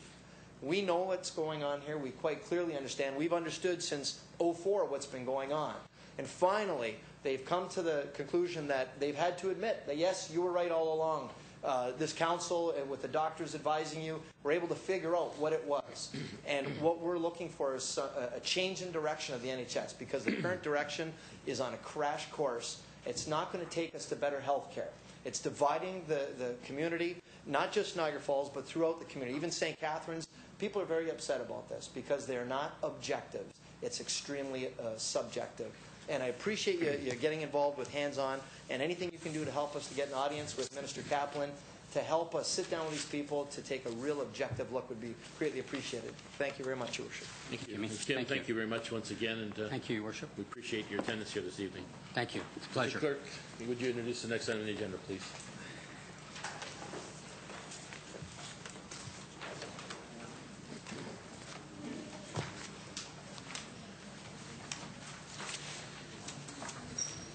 A public meeting is now being convened to consider a proposed amendment to the city's official plan and zoning bylaw to permit changes. I don't know what we're permitting there, but it's for the Elgin Industrial Area, SciTech and Butchery Street areas. Notice was given by first-class mail in accordance with the Planning Act on Friday, July 25th, 2008. and by posting a sign on the property in question. Anyone who wants notices of the passage of the official plan and zoning bylaw amendments to participate in any site plan process if applicable or preserve their opportunity to appeal to the Ontario Municipal Board shall leave their name on the sign-in sheets outside the council chamber. Thank you very much. At this time, I'm going to ask the Director of Planning, Mr. Alex Hurlovich, to explain the purpose and the reason for the proposed bylaw amendment. Mr. Hurlovich. Actually, Your Worship, we're going to proceed with Luch Piccioni, the consultant on this project, to do a presentation first, and then I'll follow it up with the specific changes that the Planning Department is implementing. Thank you very much. Welcome, Mr. Piccioni. Thank you, Mr. Mayor. Always happy to be here. As Alex said, we're going to give you a very short presentation to sum up our report and our recommended official plan and zoning bylaw contained in that report. And then I'll pass it back over to Alex. I'm here with my colleague this evening, Glenn Shields from GSP Group. And of course, RCI Consulting and GSP Group undertook this study together. Very quickly, we're going to cover the pilot project area, the existing official plan and zoning bylaw. I really want to focus on the next three topics: the planning process that was used to develop our report, the recommended land use concept contained in that report, the proposed official plan amendment and zoning bylaw, and then just sum up with recommendations on key planning issues and municipal actions. Now, as you can see here, this is the pilot project area that we were asked to undertake a planning study on. And more specifically, we focused on the pilot project area, which you can see here outlined in the red line. And predominantly, it's the SciTech lands and the Buttry Street lands between Buttry and Ferguson, and the CN lands. So those were the areas that we were asked to really focus on. Now, if we look at the official plan in these areas, the entirety of the pilot project area that I just described is designated industrial in the city's official plan, except for, of course, Palmer Park and a very small residential area that's just inside the boundary of the pilot project area to the northeast. So really, this area right now in the official plan is designated in its entirety as industrial or for industrial use. If we look at the zoning bylaw, you'll see that the SciTech lands in blue here are designated heavy industrial, and you will see that the CN lands are designated zoned transportation distribution industrial. Okay, and then if we look at the lands again between Buttry Street and Ferguson, there's a mix of zoning here. What we have is a mix of general and light industrial zoning. We have some site-specific zonings for Canadian Specialties castings, which allows them some reduced setbacks for their building, and also to conduct some operations that wouldn't normally be allowed in the light industrial zone. And what you also have here in the lighter blue is some light industrial zones that provide a buffer between the particular industrial uses along Buttry Street, and as you move north toward Ferguson, that light industrial, the transition from general industrial to light industrial, presumably provides some buffering between the residential areas to the north and the industrial areas to the south. So that's the existing zoning. That's what we had to work with. We were directed by Council back in March of 2006 when this Council adopted the Brownfield Community Improvement Plan and endorsed the pilot project area study. Essentially what we were asked to do was to take the direction in that study endorsed by Council and develop a general recommended land use plan, or a more detailed land use plan. And we basically had recommended a general land use plan that was adopted by Council, and basically everything we've done since then has been towards a more detailed land use plan, official plan amendment, and zoning bylaw amendment. We have undertaken extensive public and stakeholder consultation over this 2+ year period, along with staff. We've had 3 public meetings between February 2007 and tonight, and if you include the public meeting at which the pilot project area study was adopted, it's actually 4 public meetings. So there's been a lot of input here. We provided this council with an update presentation in March of 2008. We've had a number of face-to-face meetings and with stakeholders. We've reviewed comments from the public meetings and so on. This has been a very comprehensive process of public consultation on this study. And that's been done by design because it is a very complex planning area and issue. Just to recap then, we developed the draft land use concepts back in the summer and fall of 2006. We presented those concepts to city staff and discussed them with 7 property owners in the study area, providing those property owners, who we consider to be key stakeholders, an opportunity to comment. We revised those draft land use concepts based on those comments and had the first public meeting back in February of 2007, presenting an employment concept for the SciTech lands and 2 residential concepts for the Buttrey Street and CN lands. We received 13 comment sheets from that public meeting along with the verbal comments. We met with staff to discuss those comments, and at that point in time, May 2007, we were asked by staff to also develop some employment options for the Buttrey and CN lands using a set of guiding principles, which I will talk about in a moment. At that same time, we met with 2 large manufacturing businesses in the Buttrey Street area, of course, those being Canadian Specialties Castings and Niagara Energy, to discuss their operations, their existing operations, and any expansion plans that they might have for the future. Based on those discussions and the guiding principles, we developed 2 employment land use options for the Buttrey and CN lands. So you might be asking, well, what were these guiding principles? First of all, the guiding principles were based on comments and input received at previous public meetings and input received from city staff. And I want to spend a little bit of time on this because I really want council to understand how we develop these land use concepts, the official plan amendment and the zoning bylaw amendment. In terms of the guiding principles, the first one was that, and I want to actually jump to the second one and we'll come back to the first one, that land uses in the pilot project area should include only uses compatible with and that do not compete with uses in the downtown. So this was very important. Now, coming back to the first bullet there, land uses in the pilot project area should also support the downtown and the city's initiative to enhance the downtown. So it's not just that the uses shouldn't compete with uses in the downtown or should be compatible with them, they should support the downtown. And that's something that we really took as a guiding principle, and it guided the land use concepts that we put forward and recommended in the report, and of course the corresponding official plan amendment and zoning bylaw amendment. We sought to reduce and minimize existing and future land use conflicts between industrial uses and residential uses, and this of course is especially an issue along Ferguson Street. And we've put some things in the recommendations in the report, which have been carried over, of course, by staff to the official plan amendment and zoning bylaw amendment that you'll be considering that do that. We wanted to maximize the potential for job creation in the pilot project area.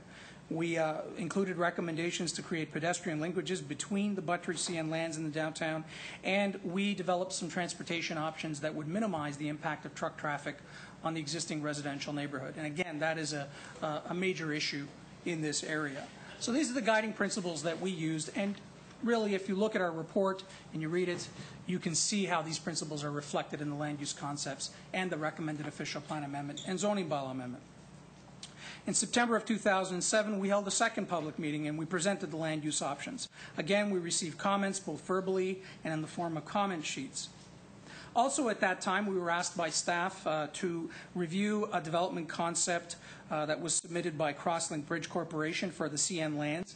And this development concept was for a major retail commercial development of a couple 100,000 square feet and also some commercial office and light industrial use for those lands. That meeting took place, in fact, almost 1 year ago. It was on September 28th that we met with them and reviewed that concept.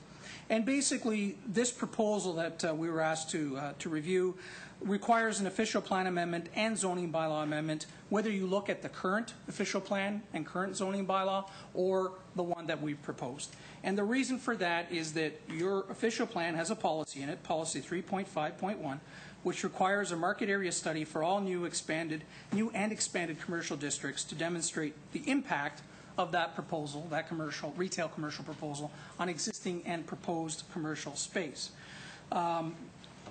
The proponents for that particular development concept were well aware at that time when we met with them almost 1 year ago that that was a requirement of your official plan, and we also made them well aware of that. So we took their comments and their proposal into consideration, but we do not and did not at that time and do not now feel that retail commercial space is an appropriate use for those lands. And in fact, you will not see retail commercial space other than some accessory retail commercial space in any of the areas that we recommended in the official plan amendment and zoning bylaw amendment. So November 2007, we held meetings with city staff to discuss the comments from the second public meeting, to discuss comments and submissions from landowners and prospective landowners as a result of that meeting, and we finalized the recommended land uses and the content of the official plan amendment and the zoning bylaw amendment. We drafted a final report, and we made some minor revisions to that report based on staff comments. So I really want to stress that we have consistently refined our report based on the input that we receive from staff, from the public, from key stakeholders, with that input and when that input represented sound planning principles. In March of 2008, we provided an update to this council, very similar to what you're seeing tonight. We received input and direction from council at that meeting, including identifying the pilot project area as a regeneration area, and we've done that, and that addresses the prohibition on removal of lands from employment use within the province's Places to Grow growth plan for the Greater Golden Horseshoe. And in April 2008, we submitted our final draft recommended land uses report, including the official plan amendment and zoning bylaw amendment to staff. And staff have subsequently made some minor revisions to that based on some stakeholder input, and that is in fact the official plan and zoning bylaw amendment that you see before you this evening.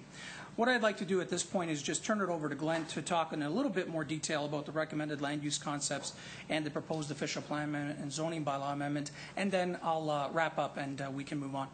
Thank you. Would you like some questions now, Mr. Piccioni, or do you want us to wait till... I'd ask you to just hold them till the end of the presentation, and then okay. Either of us would be happy to answer the questions. You. Mr. Shields, go ahead. Thank you, Mr. Mayor. We considered a wide range of options for these lands over the course of the past couple of years, and I think that the staff report summarizes it quite well and said that this was a real challenge to look at this area. There's a whole range of factors here. As Luch said, we developed some principles that we followed through this process, but we had an existing context to deal with. There's a broad range of uses in the Buttery and Ferguson Street area. We've got residential uses, we've got commercial and industrial all mixed together, and there's certain issues and compatibilities around there. We also had to have regard for the environmental conditions and the state of these lands. We know that given the previous industrial history and a long industrial history, that there are environmental issues with a number of the properties. There are different approaches by different landowners as well in terms of the extent of remediation they're prepared and willing to look at, because depending on the type of use you want to develop, the standards are different, and the costs to achieve them are certainly different as well. We also have a major rail corridor through here, and that sets up some other possible issues. And we've got, especially over in the Buttery and Ferguson area, again, a number of vacant properties, but also some properties where there are viable and ongoing businesses, and those businesses indicated to us that they would like to stay and remain in the area. So we tested a number of options. We did look in some of the properties at developing residential uses as well, but the residential uses just weren't going to work out given that context that I just discussed. So we had to then focus on more on non-industrial uses, or sorry, non-residential uses, and look at the type of uses that would be appropriate in the area and also compatible given we had residential neighborhoods adjacent to SciTech and residential neighborhoods adjacent to Ferguson and Buttery as well.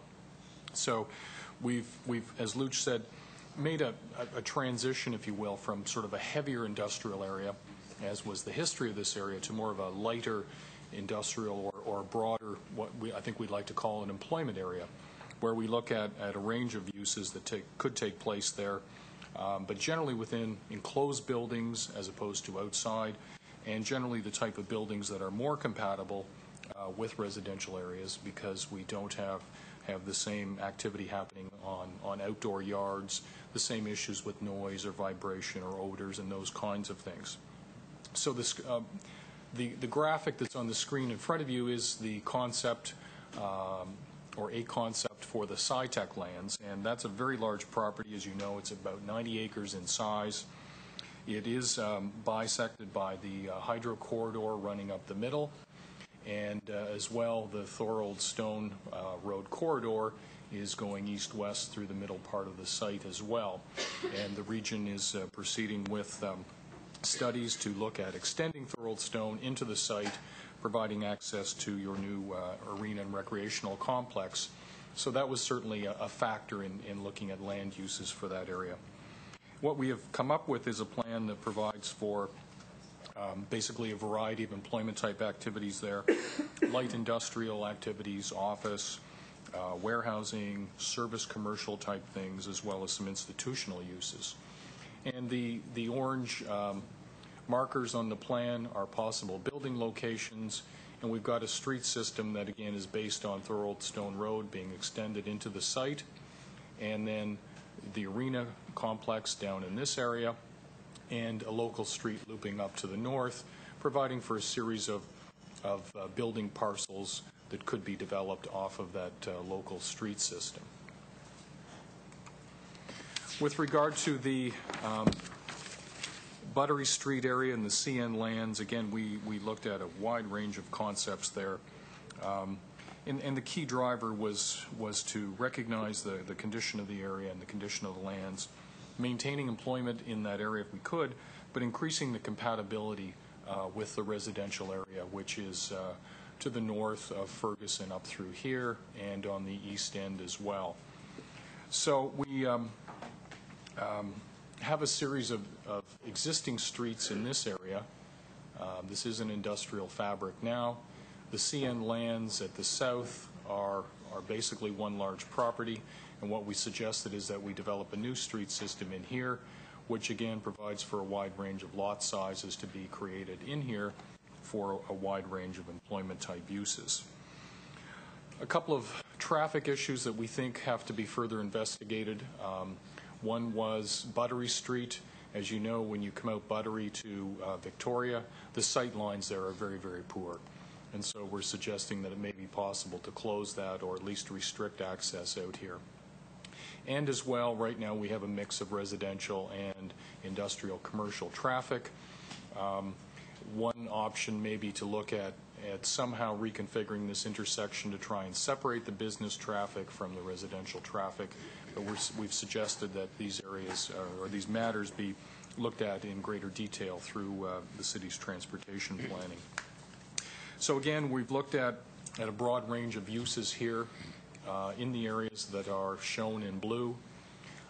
We have along Victoria a major corridor, road corridor, that goes up to River Road and also serves Great Wolf Lodge, and we're suggesting in that area close to the roadway it may be appropriate to look at tourist commercial uses through there.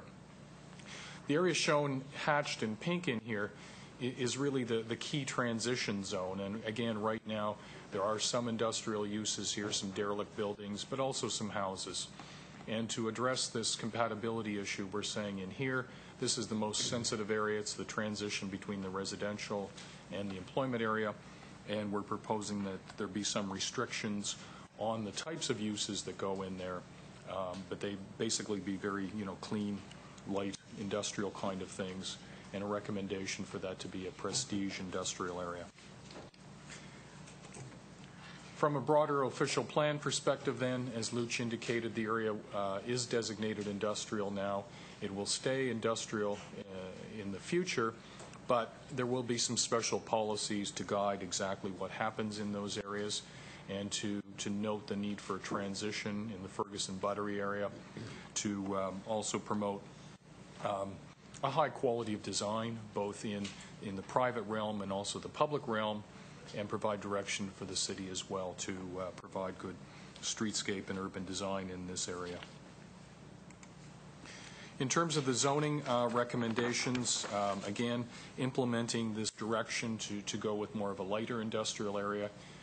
The zoning maps we had recommended had the SciTech property going from a heavier general industrial area to a lighter area, also providing for tourist commercial activity along Victoria, and on the Buttery Ferguson Street area, implementing again a strip along the south side of Ferguson with a very limited range of uses and a requirement for a lot of landscaping to promote that transition and compatibility, and then as we got down into the southern part, providing for light industrial activity there, but with a broader range than what's typically found in the light industrial category. And also recognizing a couple of the major industries that are in there and their desire to stay in the area. And that's been addressed as well in the policies and in the zoning bylaw. Now, the staff have taken our suggestions and recommendations on the zoning, the OP, and they've refined them, and Mr. Hurlovich in his presentation will expand and highlight on that. So I'll turn it back to Luch. Thank you, Glenn. Again, as Glenn mentioned, you can really see how the guiding principles and the public input have been reflected in the land use concepts and the proposed official plan and zoning bylaw amendment. Having said that, I don't want to overlook the other key recommendations in the report, and these deal with other planning issues and municipal actions that are essential, really, to the success of the planning for this overall area. The first of these being that a number of issues should be addressed within the Comprehensive Transportation Master Plan that's currently underway. I won't go through all of those, but there are a number of important issues that need to be addressed there. And also that within the city's transit master plan that the relocation of the city's transit maintenance facility, only the maintenance facility, from the current downtown location to a location in the pilot project area be evaluated. A location in the pilot project area, as far as we're concerned, would be more appropriate for that use than where it's currently located. We're recommending that a servicing master plan be prepared for the pilot project area. We are recommending streetscape improvements and landscaping and buffering for public lands within the pilot project area, a trail system through the area to provide connections to the proposed Millennium Trail. A number of the recommendations and even specific policies that we included in the official plan amendment help to ensure a high quality of urban design and streetscaping in the pilot project area. That was something we consistently heard from the public, that area needs to look better, and so we incorporated policies that would allow that to happen. One of the things and one of the recommendations I want to stress is that in this area in particular, that there needs to be increased enforcement of the property standards bylaw. And again, that was something we heard over and over from the public, and particularly in the Silvertown neighborhood. We've also recommended that the city should consider acquiring and preparing strategic properties in the pilot project area for redevelopment where that becomes necessary, and that, of course, the city should continue to actively market its Brownfield Community Improvement Plan and the programs within that plan, which we do believe are going to help promote redevelopment of this area. So in conclusion, again, starting from the beginning, Council endorsed the pilot project area study. We didn't invent this out of thin air. We simply built on what Council had already adopted and endorsed. We've undertaken an extensive public and stakeholder consultation exercise over the last 2+ years. We have recommended land use concepts and an official plan amendment and zoning bylaw amendment that are based on a series of guiding principles that are reflective of the complex planning issues that we had to deal with and the comments that we received from the public, from stakeholders, and input from city staff. So finally, our recommendations in our report, we feel, reflect a balanced and comprehensive approach to numerous competing interests within this area, that's a given, and existing and potential future land use conflicts in this area, which we've tried to minimize through the recommendations contained in our report. With that, I thank you, and we are available to answer any questions about our report at this time. And Alex will be continuing with the city staff presentation. Good. Thank you, Mr. Vecchione. I believe there are some questions of Councillor Thompson. Thank you. This is, without exception, a very difficult area, and I think that an appropriate plan has to be implemented to try to at least have an approach to where we're going in the future. I think I attended shortly after getting on council a meeting that you had with the property owners and the public. And at that particular time, I think that's the first time I met the cross-link people who were at the meeting, and was surprised to hear at that time, and that's 2 years ago, that they were talking about their property on the CN lands. And I want to zero my comments into Buttry CN lands rather than the SciTech. I think the SciTech lands and the brownfield regeneration there is acceptable, providing the landlord is receptive to that. And I think that'll all play out according to how they want to develop their land and what becomes available to them in the future. I think you'll agree that at this particular time, and Niagara Falls is known to have an abundance of industrial land in this community, far more than most communities do. And I don't think we're at a time and place in our community where we have a lot of industry rushing to locate in the city of Niagara Falls in this particular area or any other area of the city, and that's consistent, I think, with most municipalities. There's not a lot of industrial activity moving along. But I was surprised to hear the Crosslink people at that meeting after discussions after saying they could come to the meeting, but they weren't permitted to speak at that particular time. Was there any reason for that? I would have to know what meeting specifically you're referring to. So the meeting downstairs in committee room number 2, I think it's probably why would you tell somebody they can't speak anyway? I certainly did not do that. I would never do that. They have the opportunity to speak later, so maybe they can. Yeah, if it was a public meeting, the clerk can clarify that they had every opportunity to speak, and we've had 3 public meetings on this issue.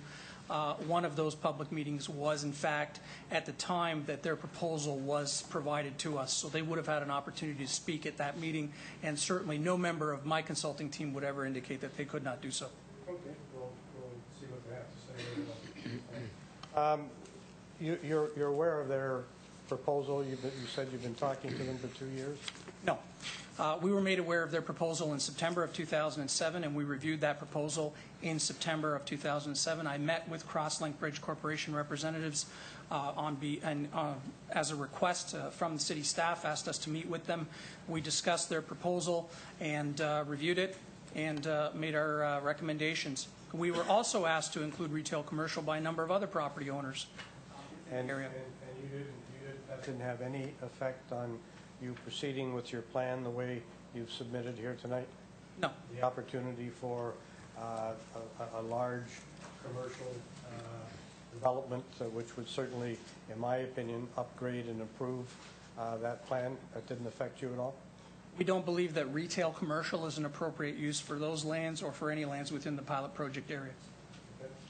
All right. I got to tell you, as a council member, when I hear about a huge development of millions of dollars, and this is not pie in the sky, they've waived the conditions, they're moving ahead with the acquisition of this property, they're coming in with a market study, they're coming in with a rezoning plan, so, it's not pie in the sky, it's reality.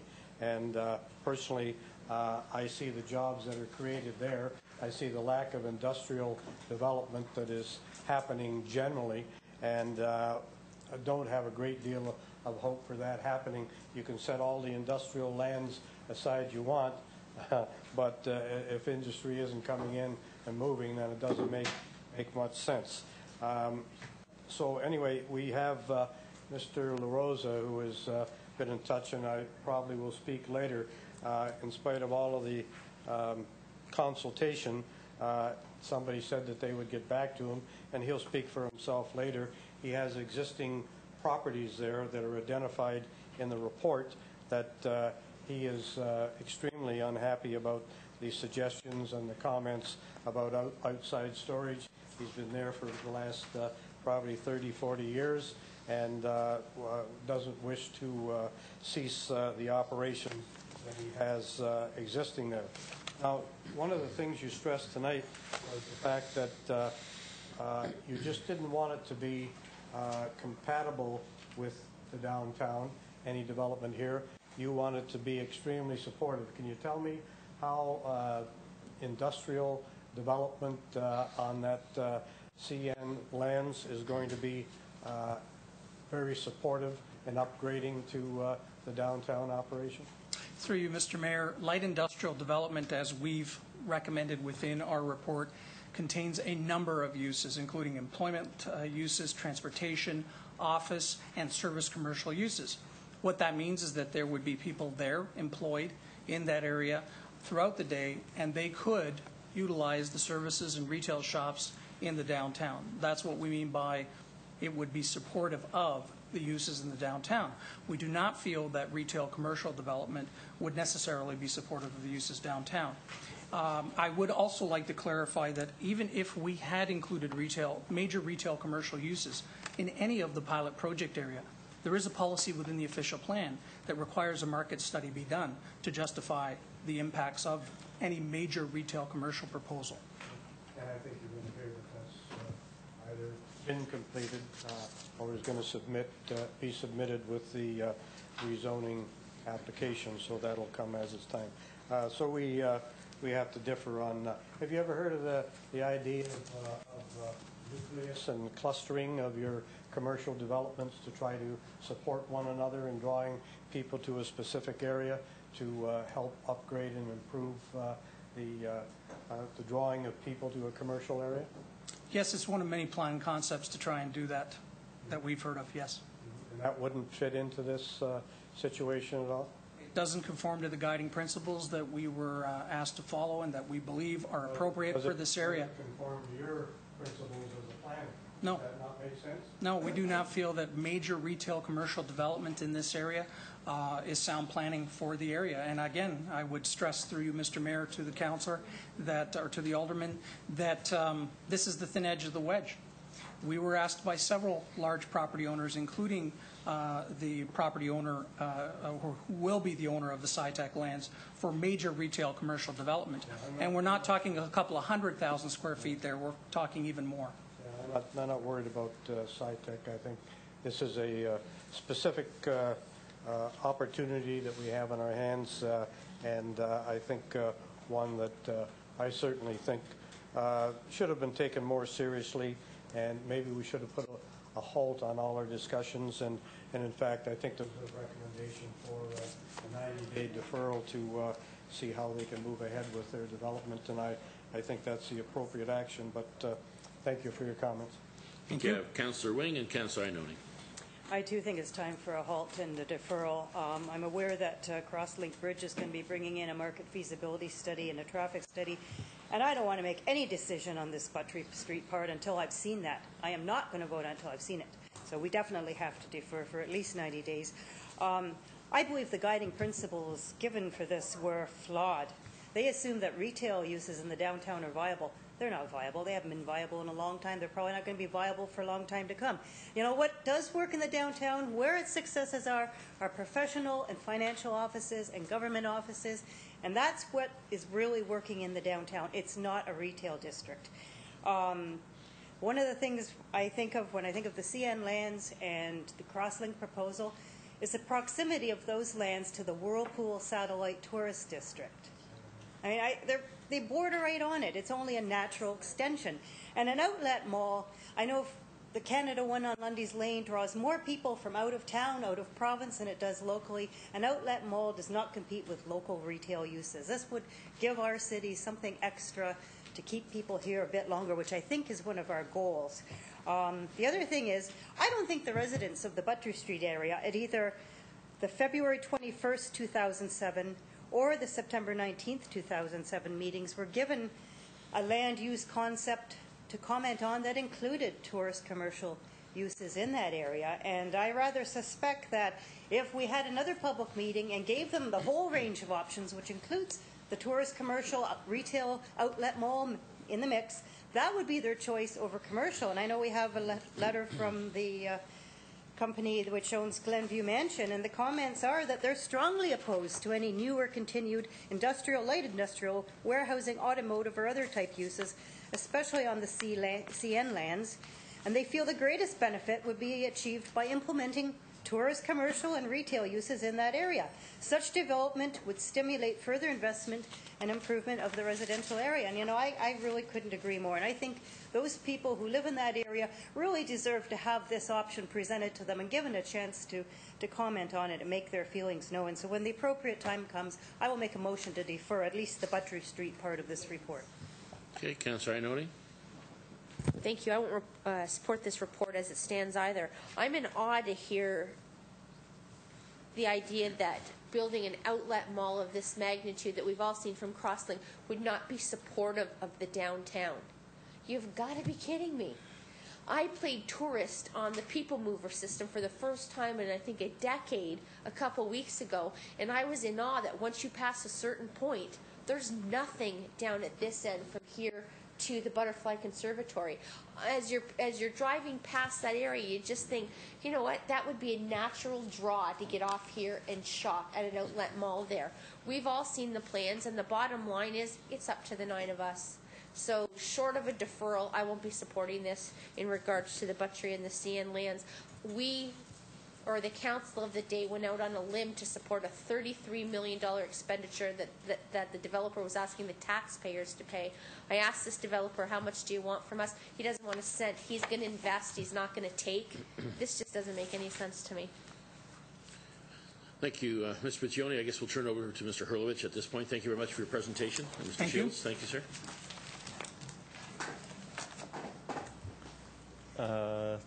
Thank you. Oh, do you need to do Please. something? Or? No. Is there something else you want to say, Mr. Hurlovich? There are two. We've broken the planning recommendation of Luch Piccioni into 2 segments. That is the recommendation for the former SciTech lands to make those into light industrial properties. Just maybe. So we need to make some minor modifications to the recommendations that Luch had brought back, so that the areas in yellow are some boundary adjustments, and we wanted to bring those to council's attention. There's some land around Palmer Park that we need to correct that boundary. As well, there was a recommendation for the lands in the southeast corner. It says it's just about between two-letter A's, residential lands. That had been a recommendation to be residential. We've heard from SciTech. They're concerned about possible contamination. They don't want to see residential in that location, so we've removed that. And then just below Niagara Helicopters, which is Niagara Helicopters is located here at River Road and Victoria. The former lands opposite Great Wolf Lodge, CN has made those available as surplus lands to their needs, and they've now expanded that to include some additional lands that are outlined in yellow. So again, it's some boundary adjustments. So by and large, the bulk of the lands for SciTech would become light industrial. That's here. So the bulk of the lands would become light industrial. We would have the former YMCA is an institutional building. We'd be recommending an R5 zone for that, for the multifamily apartment type development. And then the land south of the Niagara Helicopters would become tourist commercial as part of this proposal. As well, the lands opposite Lococo's on the east side of Victoria Avenue would also be tourist commercial. So we've broken those areas down. So that would be our recommendations for the lands that we've referred to as SciTech in the reports. And then the other aspect is the what council's largely been debating are the Butchery Street lands. That is the lands east of Victoria extending toward River Road. And again, largely taking these out of the heavy industrial and general industrial zones and putting these into a lighter category. The idea was to implement this, the community improvement plan that we had to revitalize the area. With all due respect to the council, we do have policies on our official plan that do require market studies for the any new commercial areas. And we haven't actually seen the market study. We do know that one is available, has been done within the last 6 or 8 months, and that the applicant is coming forward with a proposal. Certainly, as Alderman Councillor Iannone has pointed out, the type of commercial that attracts the tourist is quite different than the commercial that the local residents use. And so certainly that was fundamental to our need to know the type of commercial development and where its actual market is. And I'm told that that will be forthcoming. So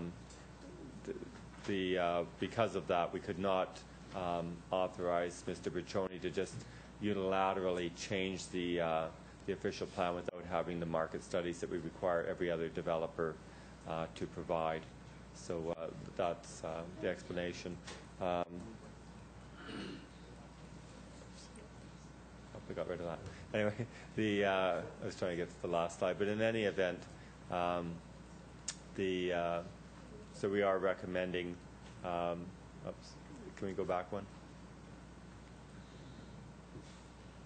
Thank you. So we were recommending light industrial for the CN lands, and I understand that the proponent behind that cross-link bridge development is here this evening, or his proponents are here, and they would likely wish to speak to that as well.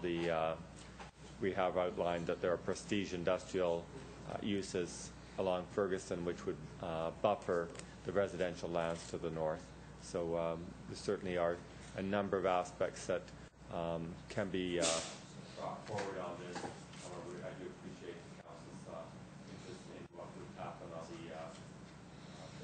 former CN lands. The questions of Mr. Hurlovich, Mr. Councilor Maves, yes?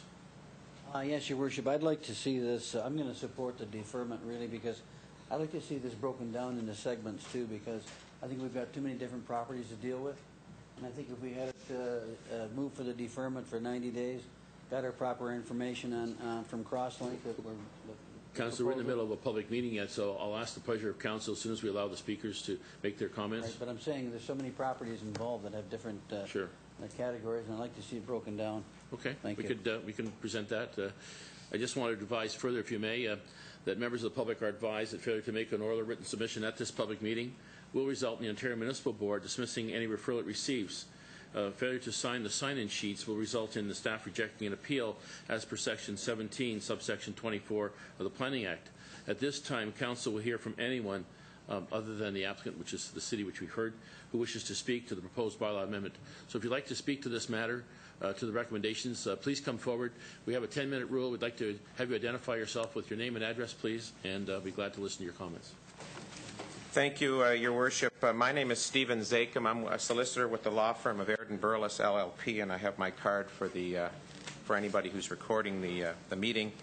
I act on behalf of Crosslink Bridge Corporation, and with me this evening is Zoran Kokov, who is the principal of the company, Jay Valguera, who is our architect, and Rick Brady, who is our land use planner.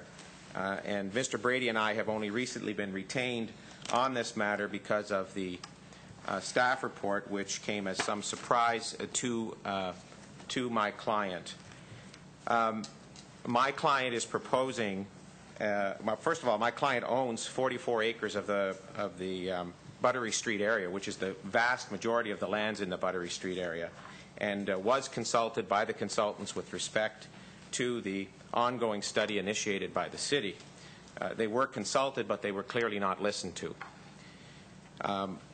The recommendation for light industrial uses is not practical, and the only explanation that you've been given for why the retail outlet proposal wasn't considered was because of this policy 3.5.1 in the official plan. And quite frankly, that's a crutch. It's a crutch, and it's not a good reason. The study was initiated by the city. The city could have done a market study. The city could have asked us for a market study a long time ago, and we would have done it. One is underway and will be submitted to the municipality as justification for our proposal. But quite frankly, that policy is not a good reason, and it's the only reason given for not considering retail outlet uses, which, and you'll notice the consultant spoke to you about major retail uses. There's a difference. We're not proposing major retail uses. There's lots of those around. We're proposing a retail outlet proposal, as well as some other uses. And we believe the proposal is exciting, and we can give you more information tonight, but don't propose to do that. We had understood at a previous meeting where my client did participate in the process that council had in fact adopted a resolution or directed that retail outlet uses be examined. And we can find no record of it in the minutes of the meeting, but my client was there and recalls that. And so we were quite surprised with the recommendation that didn't have those that direction of council carried forward. And we were going to request tonight that recommendation be, or that resolution be reaffirmed by council, and that staff be directed to bring forward a zoning bylaw and official plan amendment to reflect the tourist commercial use for the proposal. We were also going to recommend, Your Worship, that a further statutory public meeting be held, because one thing we don't want is there to be any accusation that the tourist commercial proposal for the site was never advertised. And because this is a city-initiated proposal, the notice put in the paper didn't specifically refer to that contemplation. So when and if you defer this tonight, which I'm asking you to do, and our letter asks you to do, I would ask that you direct that the tourist commercial proposal being advanced by my client be advertised to the public, and that a subsequent public meeting be held, so that if this council agrees with our proposal, and I'm not going to prejudge you will, I hope you will, but if you agree with the proposal, that there's no question proper public notice is given. We're not trying to hide this from anybody or slip it through the process, but because it's part of a city-initiated process, it's important that it be advertised as the normal advertisement would occur. So our request tonight is for the deferral, that council direct staff to review the appropriateness of tourist commercial proposals for this site, and that a further statutory public meeting be held, and that public meeting be advertised to include the possibility of tourist commercial uses. I've tried to be brief. If you have any questions, Your Worship, members of council, I'd be happy to try and answer them, or with my client and team that are here tonight. Thank you for your points. Obviously, any application by your client would necessitate an application to be advertised, and I think the clerk might want to make some comment with respect to that, but it would be a separate application, and of course the appropriate advertisement would be placed at the time. Mr. Clerk, do you want to address that, please? No. Okay. Okay. I mean, just, if they make an application, obviously it would be advertised to the public. So, just to be, Your Worship, my client's not proposing to make an application. My client will be asking this council to adopt an official plan amendment as part of the 2-year study that's been ongoing to redesignate these lands tourist commercial.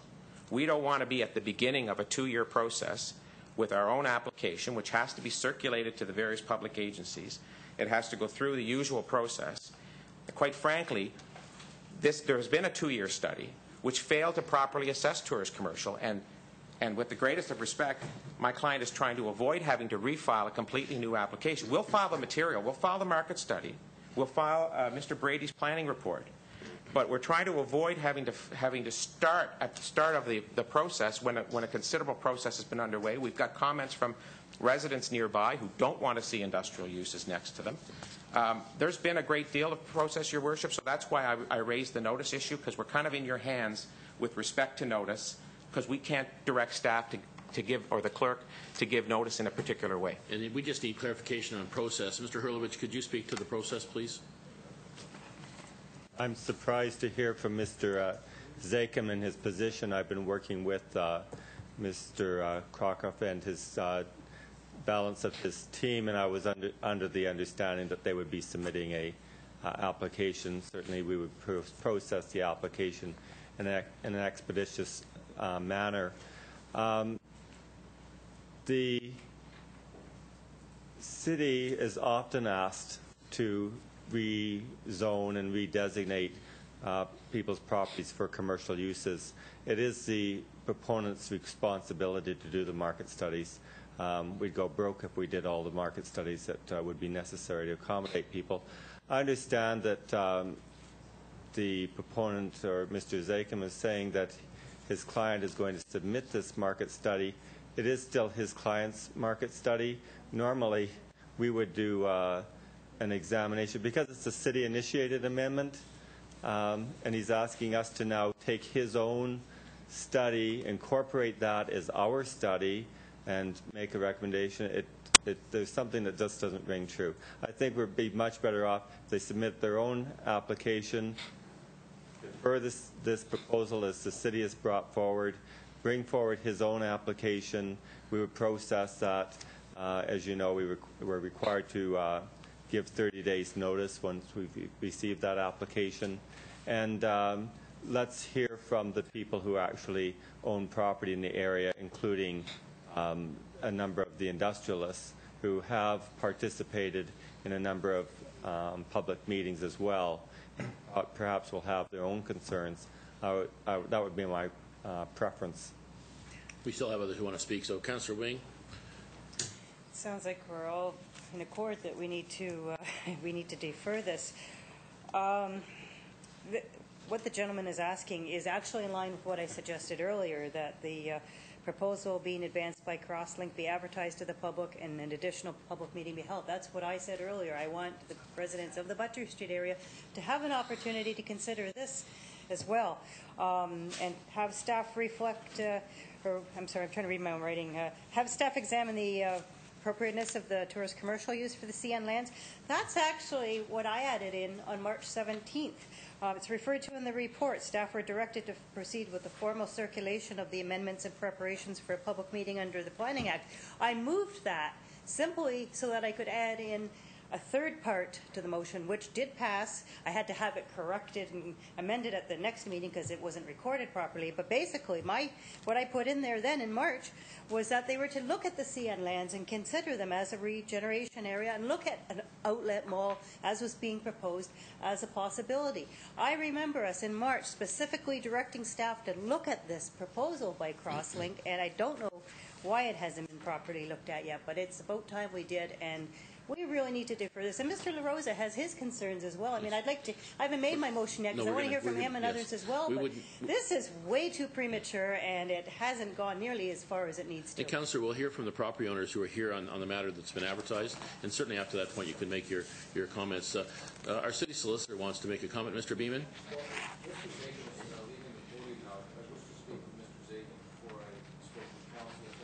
Certainly. Okay. Councillor Wayne? Councillor? If there are no more questions, I don't want to... Yeah, let me just hang on a second. Councillor Iannone, one more, please. Councillor Iannone.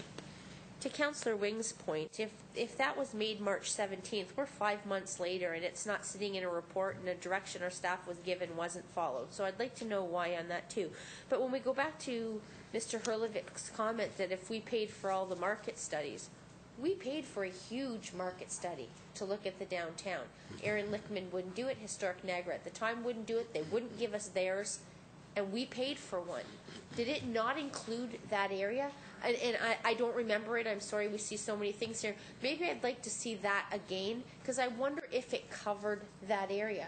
But when we go to, we don't pay for the market studies, I guess it depends on who stands here, because we did pay for one. So maybe we can have a re-look at it and see what covered for that area. So I'd like to know if I can pick up a re-copy of that tomorrow. We'll qualify that. We'll get an answer for you.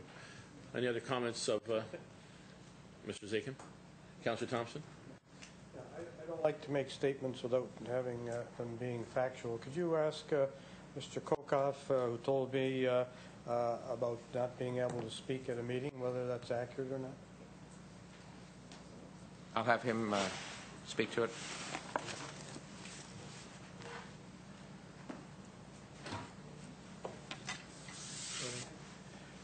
Good evening, everyone. At that meeting, actually, it wasn't Luch that told us not to speak. It was suggested by staff that we should not speak because it was a forum for Luch's presentation. They didn't want to have our presentation confuse the public. Okay. All right, so it was the staff person that told you not to speak. All right, my apologies to the gentleman, and but I wanted that to, I don't know, why would somebody tell somebody at a public meeting not to speak? It just baffles my mind. Okay, let's move on if we can. We'll get some questions. Mr. Beeman, are you prepared to make comments yet? No, sir. Okay. Thank you, Your Worship. All right. I have a card here. Is anybody recording me? Excuse me. Okay.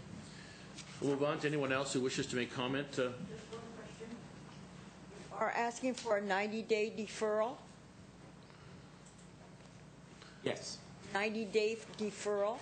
Yes. Thank you. We have 90 days to come back, and we're planning in the 60 days to provide additional information with respect to the proposal, including the market study. Okay, thank you. Now, is there anyone else who'd like to speak other than the applicant? Please come forward. Be kind enough to state your name and address. Welcome. Thank you. My name is Donna Rose. I live at 4203 Martin Avenue, and that is the transition area between residential and the Buttrey industrial area. Sure, I missed the street. I'm sorry, what was it? Martin Avenue. Barton. Yes. Martin, thank you. Yes, thank you. And just have some information for Mr. Hilovich that minor tweaking. This is a big, huge undertaking and quite commendable and quite ambitious, but just a minor little tweaking, of course, referring to zoning as per existing single-family dwellings that are not addressed in the zoning rezoning. And if I may just pass these along to Mr. Hilovich, that's all I wish to do. If you submit them to the clerk, he'll distribute them. Okay. Well, basically, it just we would like the rezoning of a number of single-family dwellings along Ferguson as well as my street to be similar to number 9 on the zoning application, which is continued use of one-family dwellings with the provisional for prestige industrial. And the properties that are existing that aren't included in this are 5 single-family dwellings, and just sort of overlooked in the big plan that these properties exist, and we would like it some sort of legal status stating that they are residential as well. Okay. Can you just circulate that, if you would, to Councillor Maven? He'll pass it up to you. Thank you very much. Thank you very much. Is there anyone else who'd like to speak to this matter? Please come forward. Okay.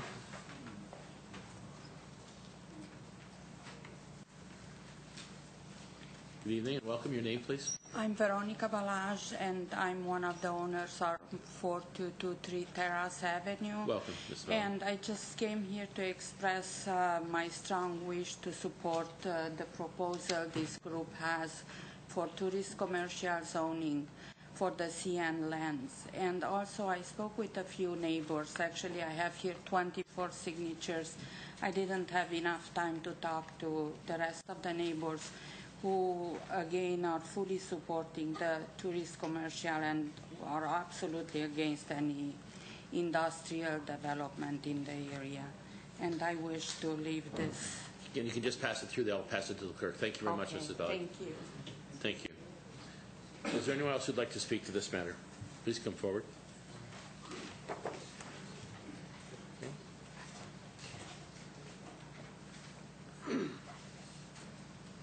Welcome, sir.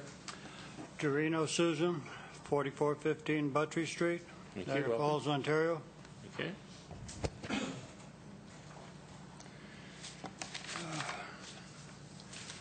My premises, which is the former Burgess Battery plant, it's a major area in that city, within that plan they're calling for. I was never consulted about the proposed plan, and this raises serious questions about the integrity of the process followed.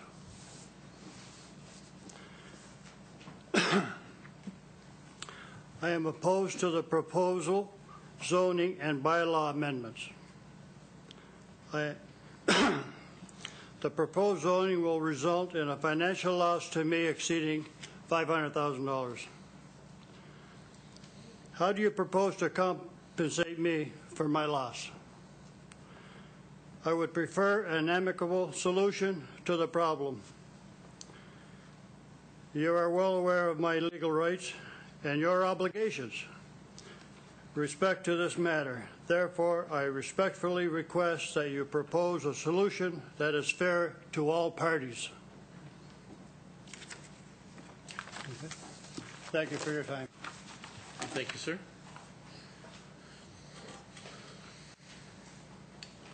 Mr. La Rosa, welcome. Your Worship, members of council, we moved in the Buttrey Street area. It's been better than 40 years. And the reason we moved down there because it was industrial. Now you're proposing to make changes. I talked to Luch at 2 meetings and asked them to contact us. They never did come down. They said that there's lands, abandoned buildings. I don't know which ones are abandoned. We own considerable property down there, and also vacant lands. I don't know whether there's any vacant lands on Butcher Street. Your Worship, if you change the zoning on this area, there is no brownfield areas left for people to move in for heavy industrial. I'm totally I object to this proposal. Now, again, had we been contacted, maybe they'd understand the situation, but we don't have any vacant buildings. At one time, I brought quite a bit of industry down there. I brought the Woodstream Corporation, which were moving out at the time. I had the fishing rod company in there. I had a canoe operation in there, and I had a storage area in there, and also Butler Trucking. Now, some of the buildings have been vacant, but we're trying to get some other industry in there. We're totally we're objected to the changes in the bylaw or the zoning. Mr. LaRosa, just for the clarification, are you opposing Mr. Piccioni's recommendation, or are you opposing the tourist commercial? I don't have any objections to the tourist commercial area or to the other areas, but to the industrial zone that's been there for the last 100 years, and we've been there for the last 40 years, we object to that. But any of the other proposals, I'm all for it. And I can understand the people in the Silvertown area being all for it. You know, to bring in tourist industry, their properties go up. I have no objection to that. But to change the industrial zoning that's in there now, we object to that. Thank you very much. Appreciate it. Yes, please come forward.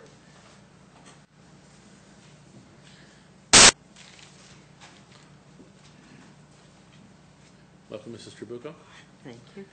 I'm Betty Trabucco, and my husband and I are owners of a 4-apartment residential building located on the southeast corner of Ferguson Street and Broughton Avenue. We also have a vacant lot adjacent to the apartment building. The building is in good condition and fully occupied. And looking at the plan, they are suggesting that we should be changed to prestige industrial uses except for manufacturing, outdoor storage, or community service uses. We have no idea what that means. Normally, industrial uses mean manufacturing. We own a manufacturing plant here in Niagara Falls, our Craft Kitchens. We employ close to 85 employees. There's very little industrial business going on in the city. We all know that. And we have actually sent a letter in through Broderick and Associates. And I still, after listening to all of this, I still have no idea what industrial uses are if you can't manufacture, you can't have any outdoor storage, and you can't have community serving uses. I'd like to know what that all means. Thank you. We'll see if we can get Thank that you. answer for you. Thank you. Is there anyone else who would like to come forward to speak? Please come forward. Welcome, Mr. Valgora. Your Worship, members of council, I'm Jay Valgora. I'm the principal with Studio V Architecture. We're an architecture firm based in New York. My family actually lives around here in Oakville. We have been working on a number of projects in this area, and we're currently retained by Crosslink to do the plan. And I'm not here to speak to the plan, but I thought I would just take the opportunity to make a few brief points. We've also, by way of context, recently also been retained, as many of you probably know, by the city to do other studies on the adjacent railway bridge and some of the other properties to find creative ways of working with and creating vital new developments for former industrial properties or areas around the downtown. We're currently working with Crosslink, and I won't speak to their plan because I understand that there is a motion to defer that. There is a motion to bring it back to public hearing, and I think we look forward to benefiting from that public input and process. The only thing I would say is this, and it may surprise you a bit. Many of the things that were said today, including those in the recommendations, the report that was made to you by Mr. Puccioni, we actually endorse, but we suggest a very different set of outcomes in order to achieve those goals. So just to briefly state them, supporting the downtown in a proper way, as some of the councilors said, with the right kinds of uses, such as a tourist commercial use, we believe would absolutely support the downtown. Not competing with the downtown, there are no tourist commercial uses really that I can see in the downtown today. They would absolutely be very different uses, and I think they would not compete with the downtown, and we will actually be showing designs to you in the future that demonstrate that fact. Reducing conflicts, we all heard from many of the people who live in the Glenview or Silvertown area where there are some conflicts today. We believe that the tourist commercial use from both sides, from the residents you heard today, as well as from people in the industrial community, we believe that that use is compatible and would achieve the goal that Mr. Puccioni actually recommended of reducing conflicts, but in a far better way than the industrial uses that are currently proposed. And finally, job creation. We all know that regeneration and job creation is essential in Niagara Falls, but in my opinion, and many councilors said it much better than I, job creation I don't think will come from probably a lot more industrial use. Thank heavens there are some uses there. They're still employing people. Maybe they can still expand a bit. But it's going to come from new kinds of uses, more creative uses, pulling in the tourist dollars and finding supplementary and other uses like that that are going to create more jobs, better jobs, far more jobs than I think that would be through industrial uses. So I just wanted to offer those observations for you today. We look forward to participating in a proper public process and bringing our ideas before council for your consideration. Thank you. Thank you, Mr. Belgora. Is there anyone else who'd like to speak to this matter? Is there anyone else? Mr. Piccioni, I'd like to ask if you can answer some of the questions that were posed by Mr. La Rosa and possibly Mrs. Trabucco with regard to the use of their lands, the recommendations. Certainly, through you, Mr. Mayor, I did speak with Mr. La Rosa at the first public meeting, and I advised him to continue to monitor the newspapers and to receive notices and to consult with staff and to make sure he came out to the subsequent public meetings. In a complex planning exercise like this, as you've seen this evening, there's just no way for us as professional planners to make everyone happy. And there are going to be individuals and organizations that aren't 100% satisfied with the proposed recommendations in our report and in the staff report. So that's all I can say to Mr. La Rosa's question. As far as the question about the residential uses in the Prestige industrial area, I think in terms of what that means for continued use of those residential uses is a question that Mr. Hurlovich should answer rather than myself. Okay, thank you very much. Mr. Hurlovich, can you address that question with regard to Mrs. Trabucco on the southeast corner of Ferguson and Broughton, please? Mrs. Trabucco's property, as far as I know, is zoned general industrial at the current moment. So we were changing it to Prestige Industrial. So it was non-conforming before. It was going to be non-conforming now. I certainly understand her concerns. As I said, this was part of a community improvement plan, and trying to implement change and certainly legalizing residential units next to industrial units is not necessarily a way of eliminating conflict. With respect to her question about manufacturing, Prestige Industrial is limited to a limited number and type of uses, and the proposed list that we had in front of us was car wash, cold storage plant, commercial printing establishment, consulting office, ice manufacturing plant, laboratory, public garage, warehouse, wholesale establishment, winery, and an office associated with any of those uses. With respect to manufacturing, the light industrial would allow manufacturing. It's not that it would prohibit that, but it wouldn't allow manufacturing that would be problematic with respect to or have an impact on surroundings with respect to noise, vibration, dust, odor, anything that's going to emit noise, sound, fumes would be the type of manufacturing use that wouldn't be allowed. The last aspect of her question was not allowing community uses. We were going to introduce what we call community center. That would be basically fitness facilities, gymnasiums, that kind of thing would all fall under that as a permitted use. And Canadian Specialty Castings asked us at one of the public meetings to specifically eliminate that use. Again, they didn't want public congregating in industrial areas where there would be a problem evacuating people in the case of an emergency. So with respect to community uses, it had to do with fitness and sports facilities. Okay, thank you very much. Are there any further questions from either the council or persons present with respect to this application? Councillor Thompson?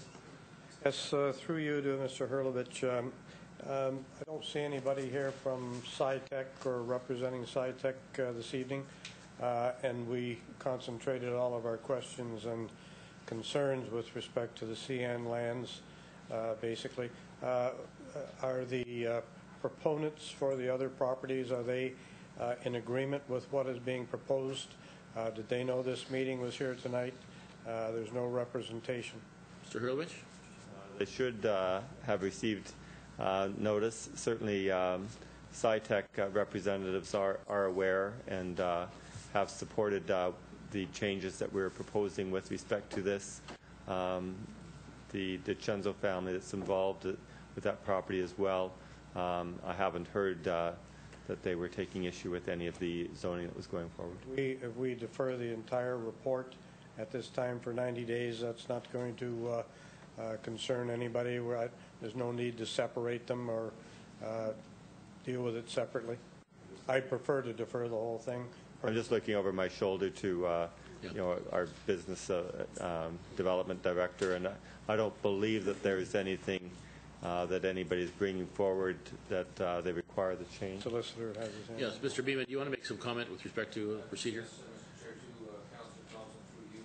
I think Councillor Thompson is showing a great instinct in not wishing to divide the two, and that the better procedure is as his instinct. Thank you. Keep the whole thinking of it. Yep, thank you. Okay. Thank you very much. Is there anyone else present who wants to make comment with respect to this application? Okay, having seen none, then the meeting with respect to public meeting with respect to the proposed official plan and zoning bylaw amendment is now concluded. The pleasure of council. Councillor Wing. Don't you want to hear what it is first? It's to defer the entire report then for 90 days to have the tourist commercial proposal being advanced by Crosslink, advertised to the public, an additional public meeting be held, that staff review the appropriateness of the tourist commercial use for the CN lands, and also I would like to add in that the lands currently in industrial use, the owners of those lands be further consulted as well. Okay. Your seconder? Councillor Thompson. Any discussion to the motion? Having seen none, we'll call the vote. All those in favor? Please hold your hands up. Unanimous. Thank you very much. Thank you very much, ladies and gentlemen.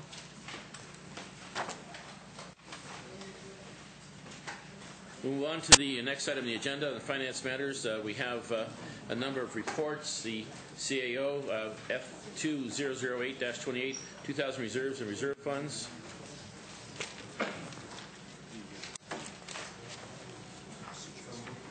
Moved by Councillor Pietrangelo, seconded by... Is there a seconder to the motion? We're dealing with the first item on the agenda on finance matters.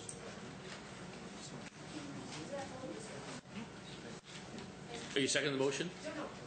Okay, I'm looking for a seconder first. Do we have a seconder to the motion? Well, I was going to ask to defer the report. Well, we have a motion. Hang on, please. If you pay attention, we have a motion to accept the report. Is there a seconder to that motion? Having... Yes. Okay, Councillor May seconded the motion. Is there any discussion now? Councillor Iannone. Thank you, Mr. Mayor. The only reason I'm asking for deferral is because Mr. Burden is not here. A lot of the questions, and they were deferred the last time for that reason. Okay. We weren't aware he wasn't going to be here, and most of our questions deal with communications and conversations between us and Mr. Burden. So I'd like to defer it till Mr. Burden is here the next meeting. Seconder to the deferral? Councillor Thompson. No discussion on that. On the deferral, all those in favor of the... What are we deferring? There's a number of reports there. Which ones are we deferring? I'm dealing with the first one. No, all of you want to defer them all? Is that your Yeah, the request? finance reports. Okay. I assume Not municipal accounts, I'm sorry, 28, 29, and 30. And Councillor, I was dealing, if you're paying attention, I was dealing with the first matter first, but you want to deal with 28, 29, is that correct? And 30. And 30? So members of council, make it clear, we have a motion to defer those three first items, and we have a seconder to that.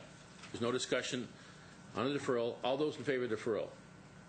It's unanimous. Thank you very much. Move on to the next item is F2008-83, major receivables, second quarter report. Moved by Councillor Thompson, seconded by Councillor Fisher. Any discussion on the matter? Having seen none, all those in favor? Motion is carried. Thank you. Move on to the next item, 2008-34, municipal accounts. Moved by Councillor Thompson, seconded by Councillor Fisher. Any discussion? Having seen none, all those in favor? Please hold your hands up. The motion is carried. Thank you. Okay. A few comments to make this evening, members of council. I'd like to begin this evening by offering condolences to Mrs. Dale Morton on the recent passing of her father-in-law, Mr. John Morton, and to David Haswell, a retiree of the city, on the death of his mother, Mrs. Joy Haswell, as well as to the family of Mr. Robert Howes, a councillor in Niagara on the Lake who passed away recently. We offer our thoughts and prayers to those families who are dealing with the loss of loved ones at this time. I'd also like to draw your attention to some recent notable events in our city. Recently, to celebrate Old Downtown's presentation of Daredevil Days in partnership with the Downtown BIA and a multitude of community sponsors took place this past weekend and was a wonderful success. I was very pleased to see so many people from throughout the community, as well as visitors, coming to our downtown, enjoying acts, vendors, and stepping into our downtown businesses. Congratulations to the BIA and to Celebrate Old Downtown for their efforts to once again bring excitement and the attention of our community downtown. This year's United Way Big Tomato Fest proved to be another outstanding event.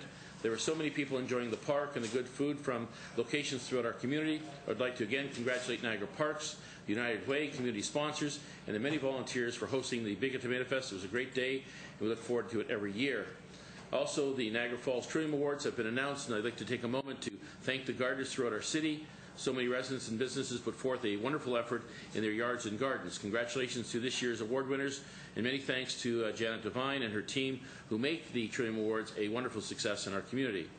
I'd like to mention some events coming up that will be of interest to members of council and residents. Celebrate Old Downtown and the Downtown BA will present the Days of Elvis, September 5th to 7th. We look forward to supporting this upcoming event and to the welcoming of more people in our downtown. This just concludes my comments for this evening. Move on to communications and comments from the city clerk. The Niagara Falls Public Library requests a municipal funding increase to allow a wage increase to library staff equal to the recent amended collective agreement with QP Local 133. Moved by Councillor Iannone, seconded by Councillor Carrio. Any discussion? Having seen none, all those in favor? Motion is carried. Thank you. We have a request from the Niagara Convention Civic Centre requesting a representative on the NCCC Board of Directors. Councillor Dierdaddy? I would suggest that we keep John McDonald on that committee for continuity. Good idea. I'd make the motion. Okay, moved by Councillor Dierdaddy, seconded by Councillor Pietrangelo. Any discussion? Councillor Thompson? I thought the CAO was already on the committee. Are you not? I think looking for a formal representative of the council. Looking for a formal. I have been representing him in the absence of council making any specific formal direction. So you don't sit on the committee directly? No. And it wasn't in the terms of reference? No, that's correct. That's right. I thought it was. Okay. Okay, we have a motion before us appointing the CAO as a member. All those in favor? Motion is carried. Thank you. We have a request from Hannah House for a grant equal to the fees associated with road closures associated with their first annual Hannah Banana Run scheduled for Saturday, September 27, 2008 for the consideration of council. I'll make a motion that we support the Hannah Banana. Moved by Councillor Thompson, seconded by Councillor Pietrangelo. Any further discussion? Having seen none, all those in favor? Motion is carried. We have requests from Big Brothers and Sisters requesting September be proclaimed as Big Brothers Big Sisters Month, and that council members wear a Big Brothers Big Sisters t-shirt to be supplied at our September 8th council meeting. Big Brothers and Big Sisters Call to Action Day. Moved by Councillor Pietrangelo, seconded by Councillor Dierdaddy. Any comments? Having seen none, all those in favor? The motion is carried. We have a request from the Niagara Falls Ministerial Association requesting the week of September 21st to 28th be proclaimed as Week of Prayer. Moved by Councillor Fisher, seconded by Councillor Maves. Any comments or questions? Having seen none, all those in favor? Motion is carried. Thank you. We have requests from M&M Meat Shops requesting that September 18th, 2008 be proclaimed as National Family Dinner Night. Moved by Councillor Diodati. Comments? And also, Your Worship, they did ask for a letter of support. Okay, and supplying a letter of support. Glad to do that. Councillor Diodati and seconded by Councillor Pietrangelo. Any further discussion? Having seen none, all those in favor? Motion's carried. And the next item, we have a request from Mr. John Bevan requesting a lease of the city-owned Riley Street end. Recommendation to move to staff. Recommend to refer to staff. Moved by Councillor Fisher, seconded by Councillor Thompson. Once again, any further questions or comments? Having seen none, all those in favor? Motion's carried. Thank you. Move on to, Mr. Clerk, are there any additional items for Council's consideration? Okay, move on to ratification of Community Services Committee actions. Councillor Iannone. Thank you, Mr. Mayor. The following items are to be ratified from tonight's meeting of the Community Services Committee. The meetings of July 21st, 2008 meeting be approved as amended. 2 reports, PD 2008-71, facade and commercial building improvement applications for CB and FIG 04-2008 through CB and FIG 16-2008 for a number of Queen Street properties owned by Historic Niagara, that the committee recommend approval of the applications for facade and commercial building improvement, subject to Historic Niagara meeting the downtown CIP program requirements, including entering into agreements with the city and payment of all outstanding property taxes on respective properties. 2, that the mayor and clerk be authorized to execute the grant agreements. PD 2008-75, comment on the Regional Niagara's options for growth. The committee recommend that council support option C as the preferred option for growth with respect to the region's growth management study, subject to the inclusion of the Northwest Community Expansion lands within the preferred growth scenario.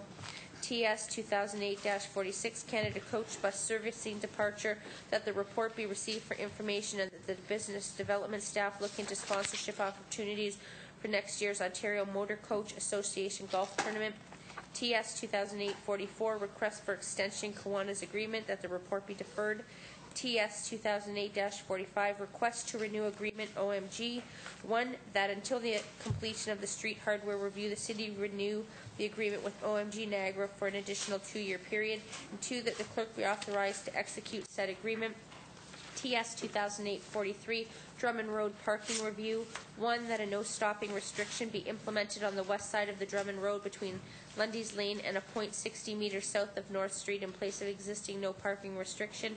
2, that a no parking restriction be implemented on the side of Drummond Road between Lundy's Lane and a point 70 meters south of Lundy's Lane in place of the existing no parking restriction.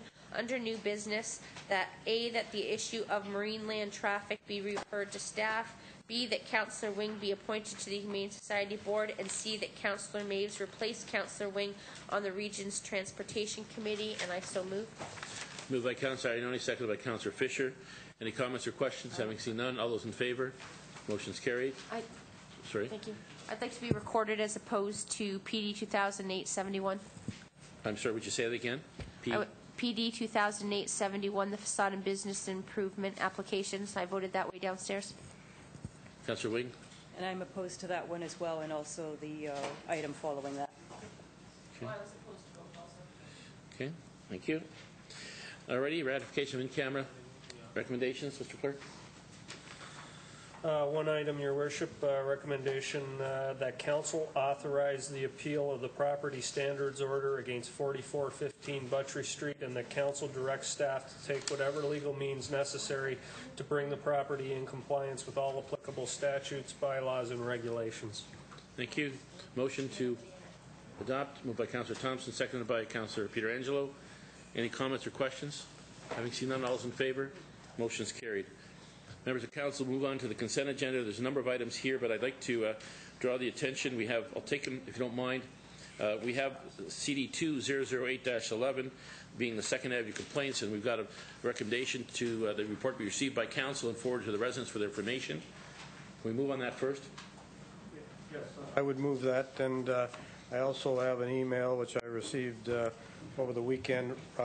First of all, some compliments regarding the cleaning up, but also a specific concern with respect to the car lot at the corner of Bridge and 2nd, and specific concerns and problems, and a lot across the road, which he is now utilizing. I'll give that to the clerk and move the motion to send that out to the residents, and also have our staff look after the concerns and complaints on the 2nd Avenue. Moved by Councillor Thompson, second by Councillor Peter Angelo. Councillor Wheatley, do you want to make a comment? Just a question. When we're talking about forwarding the report to the residents for their information, are we talking about just this cover report? Because I actually didn't find that as informative as I'd like.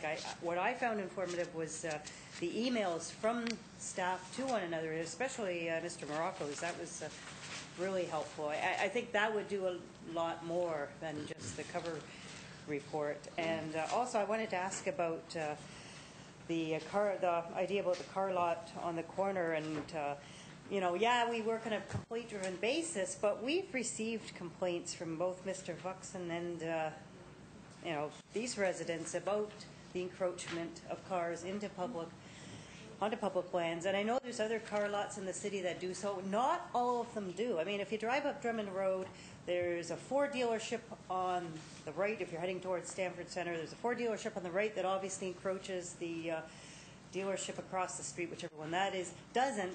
I think we need to have everybody on an equal footing. And those that are encroaching need to be stopped from doing so. Those that aren't encroaching, great. So we've got to get them all treated equally. Okay, Mr. Clerk? Through the chair, through your worship, to Councillor Wing, that was always our intention, to put the attachments, not just the covering report. Obviously, I agree with you. That's why I didn't incorporate that into the actual body of the report, because those emails were pretty self-explanatory and very illuminating as far as actions that had been taken. And in fact, one of those documents is actually a sort of generic letter. It's got reference. It says merge doc. And that's exactly what you've just asked about, that we are sending it to all the car lots that are indeed encroaching, not making any exceptions for just the two on Bridge Street. That's been sent out to a number of different car lots. And I think the bylaw enforcement people have been out to talk to them as well, Councillor Wing, so just to give some satisfaction. Okay, so we have a motion before us on the 2nd Avenue complaints to be forwarding the information to the residents. All those in favor? Any opposed? Motion is carried. Thank you. Now, I'm going to ask, there's two items here, 200827 and 200828, to permanently close and declare surplus a portion of Murray Street and declare surplus and offer for sale land north of Dietenbeck. I'm going to ask if there's anyone present who has an interest in either of these two parcels of land. Anyone present who has an interest in either of these parcels of land? No? Okay. Mr. Lustig, do you? Worship, I act on behalf of the... Please come forward. I act on behalf of the... They won't be able to hear you at home, Mr. Lustig, so... I'm just talking. I act on behalf of the prospective purchaser who is completely content with this report, so we have no comments. It's supportive of what we've requested, and we're content with the recommendation. Okay, thank you. Thank you. Councillor Wing? Yes. As the Main and Ferry BIA rep, I'd like to note that this corner was identified as a gateway for historic Drummondville by the city. It's in our documents somewhere.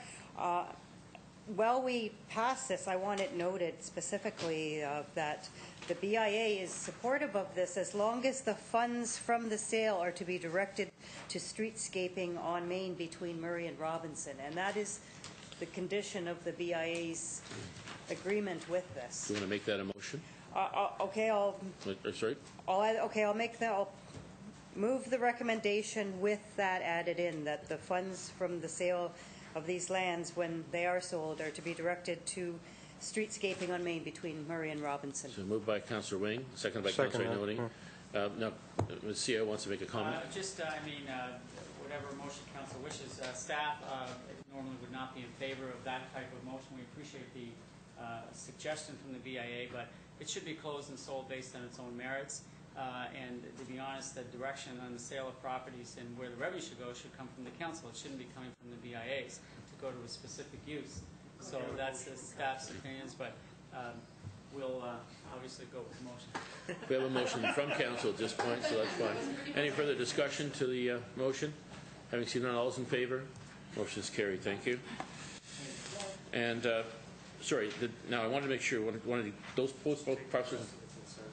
Yes, both parcels of land are included in that motion. You're in understanding that agreement? Mr. Clerk, that's clear with you? Dietenbeck as well is included? No, Dietenbeck's got nothing to do with that. Okay, let's do that then. The clerk would like us to qualify. We'll look at L2008-28, declare surplus and offer for sale land north of Dietenbeck Road, and I'll ask again, is there anybody present who... You're now on the consent agenda. Yes. Make a motion, pass it all. Well, we have two specific items, though. Sir, are you here in regard to that land at all? Okay, all right. So do you want to deal with the balance, or move the recommendation? Moved by Councillor Fisher, seconded by Councillor Thompson. All those in favor? Motion's carried. Now, you want to deal with move the balance by Councillor Carrio? Excuse me, Councillor. We have a motion. You just need your attention, please. Move the balance of the consent agenda by Councillor Carrio, seconded by Councillor Fisher. All those in favor? The motion's carried. Thank you. Mr. Clerk, could you speak to the resolution, please? In light of the Community Services recommendation, the resolution as it's on the agenda will have to be changed, so we're not asking you to approve that at this point. Obviously, the motion that was recommended from Community Services will be carried out, and it'll be incorporated into a new resolution to go off. Thank you. Move on to bylaws. Can I have a motion to introduce the bylaws? Bylaws be given a... Pardon? I'm sorry. Let me qualify again, Mr. Clerk. Are there any additional bylaws? We should do that. Yes, in fact, there is an additional bylaw, and it's a good news story. It's to authorize execution of an agreement between the City and the Federation of Canadian Municipalities. And this was related to some green funding that we applied for the Niagara Falls Strategic Transit Master Plan Ridership Growth Study, and we have been successful, and we'll be getting $100,000 from that. So this is to authorize yourself and me to sign the agreement with FCM. So make that 2008-145. Is that correct? Correct. And then move on to 146 as the bylaw to adopt and ratify? Correct. Alrighty, so can I have a motion to introduce the bylaws we give first reading? Moved by Councillor Pietrangelo, second by Councillor Diodati. And once again, Council's heard the motion. Any questions or comments? Having seen none, all those in favor? Motion's carried. Thank you. Mr. Clerk. Bylaws 2008-128 to 2008-146. Read a first time. Thank you. Can I have a motion to give the bylaws a second and third reading? Moved by Councillor Pietrangelo, seconded by Councillor Diodati. And once again, Council's heard the motion. Any further questions or comments? Having seen none, all those in favor? Motion's carried. Thank you. Bylaws 2008-128 to 2008-146. Read a second and third time and passed. Thank you. Any new business this evening? Councillor Diodati. Yes, Your Worship. First, I wanted to know if we could talk or hear from our traffic manager in regard to the Merriward Crossing. Maybe we can get an update on when that's going to be happening, the flashing amber light. Okay. All right. Mr. Gren? Through the Mayor, basically the installation of those flashing ambers will take place next week. We're just dealing with some trees that are in the way because they are solar powered, and so it should happen next week. Okay. Councillor Diodati. It's great, just in time for back to school. Thank you very much, Mr. Gren. And lastly, Your Worship, I received a couple of calls in regard to rain barrels. Some members of the public asking when we were going to make them available for the public. And I would like to make a motion. I spoke with staff a couple weeks ago. Said it has to be a motion directed by council, and they can piggyback on one of the other communities that's doing a big order, so we can get volume purchase discount. So I'd make the motion that staff investigate another rain barrel day for sometime in whenever the fall or spring, whenever the next appropriate time is. Okay. The second to that motion, Councillor Ioannoni. Any discussion? Having seen none, all those in favor? Motion's carried. Councillor Fisher. First, Your Worship, I have delivered about 50 advertisements in the village to all commercial endeavors about tomorrow night for the information center, for the Whiteman Bridge, the rehab of the Whiteman Bridge, and tomorrow night, Tuesday, August the 19th, at Chippewa Lions Club. And the reason I announced that was the public. I want them to know about it. Okay, thank you. My very interesting one, and I see it here on our computer, but I have been asked, and I'm very excited. Over the years, Chippewa, even though we're part of Niagara Falls, we've had some very outstanding people. One would be Guy Fetterly, and Guy Fetterly, if anyone can remember, he worked at the Norton as a physicist, and he helped develop the atom bomb. Then we had, of course, James Cameron, who was on the Titanic. or he wasn't on it, but he definitely, I thought he was. He definitely produced that. We also had Donald Duck, who was the original Donald Duck, who was entertained and taken down to Disney World for the celebration of the 50th anniversary. Now we have another great celebration, the Chippewa Volunteer Fire Department. Where are you getting this from? It's beautiful because I've got it here all in my documentation. It works in mysterious ways. It does, it does. The Christmas Story. I don't know if you all remember the Christmas Story, but it'll be the 25th anniversary of the Christmas Story. And it's going to be a celebration and a convention that's going to be scheduled. And the exciting part about that is the Chippewa Volunteer Fire Department owned and did own a fire truck, the 1938 Ford LaFrance, and it's still in working order, and it was in that production. And it was the fire truck that was called to rescue the young boy that got his tongue stuck on the flagpole. Well, now that they're having the big celebration, they are asked to take the fire truck down to Cleveland for the big celebration.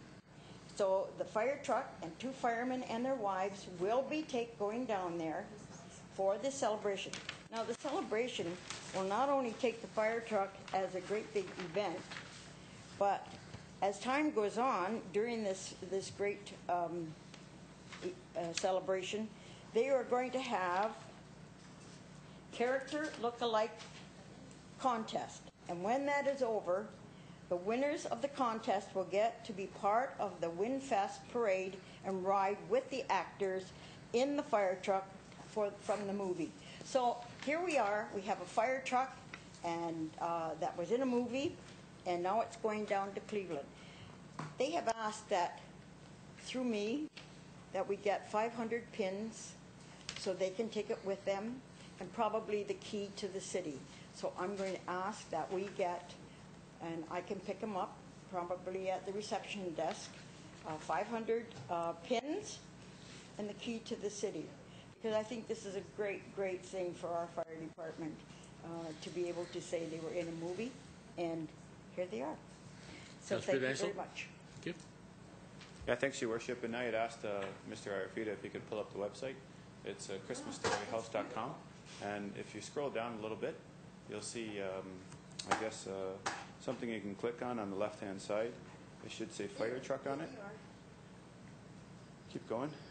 It is the 25th anniversary of A Christmas Story, and the way this story goes is that the Chippewa Volunteer Firefighters Association bought the actual fire truck that was used in the movie, and that's why they're being asked to bring it back down to Cleveland, where the big party is going to be. For some reason, Mr. Arafita can't seem to come up with where it says fire truck. Maybe try all the way back at the top. Maybe try all the way back at the top. Yeah, and it says, and it still says Chippewa Volunteer Firemen's Association on the truck. But Your Worship, what the volunteer firefighters do need as well is they need a float in the truck. And I know that we have, trailers that can pull around backhoes, and I know that we have trucks available. There you go, Mr. Arafita, fire truck right there. Right. Yeah, if you just click on that, then you'll see that's a fast-moving mouse. Keep talking. Yeah. So what they do need, Your Worship, is a float in the truck, and I know that Councillor Fisher made the motion to send them down with a bunch of pins and the key to the city, and I would make the motion that we include some type of trailer that they can actually carry the machine down there on, as well as a truck. And there's the fire truck up there, Your Worship, that's on display. Okay. You can second the motion if you like. I did. Okay, good. Any discussion further? Yes, Councillor Giudiatti. Just one other point of interest, Your Worship. I'm not sure it was mentioned, but parts of this movie was filmed in St. Catharines as well. Yeah, it was really interesting. There's a lot of connections to Niagara. Pardon me? Wow. That's good. Okay, we have a motion before us. All those in favor? Motion is carried. Thank you very much. Any other new business? Motion to adjourn by Councillor Carriel. Is it Councillor Thompson? Yeah, very quickly. I've been, and Councillor Carriel have been dealing with the matter for the past many months, and I don't know how to deal with it. It's a potential legal matter with the city, and has to do with Mr. Marino and the construction of his private residence. Mr. Dulovic, Councillor Carriot, and myself have been dealing with it for probably a year or so for him and less than that for me. But I don't know how to resolve it, but I think it's necessary. Maybe the CAO and Mr. Dulovic, Carriot, myself, and Mr. Marino could get together and see if we can divert a problem in the future. I would like you to do that if you could. Okay. So noted. I don't. Fine. Motion by Councillor Carriot to adjourn, seconded by Councillor Ioannoni. All those in favor? Motion is carried. Thank you.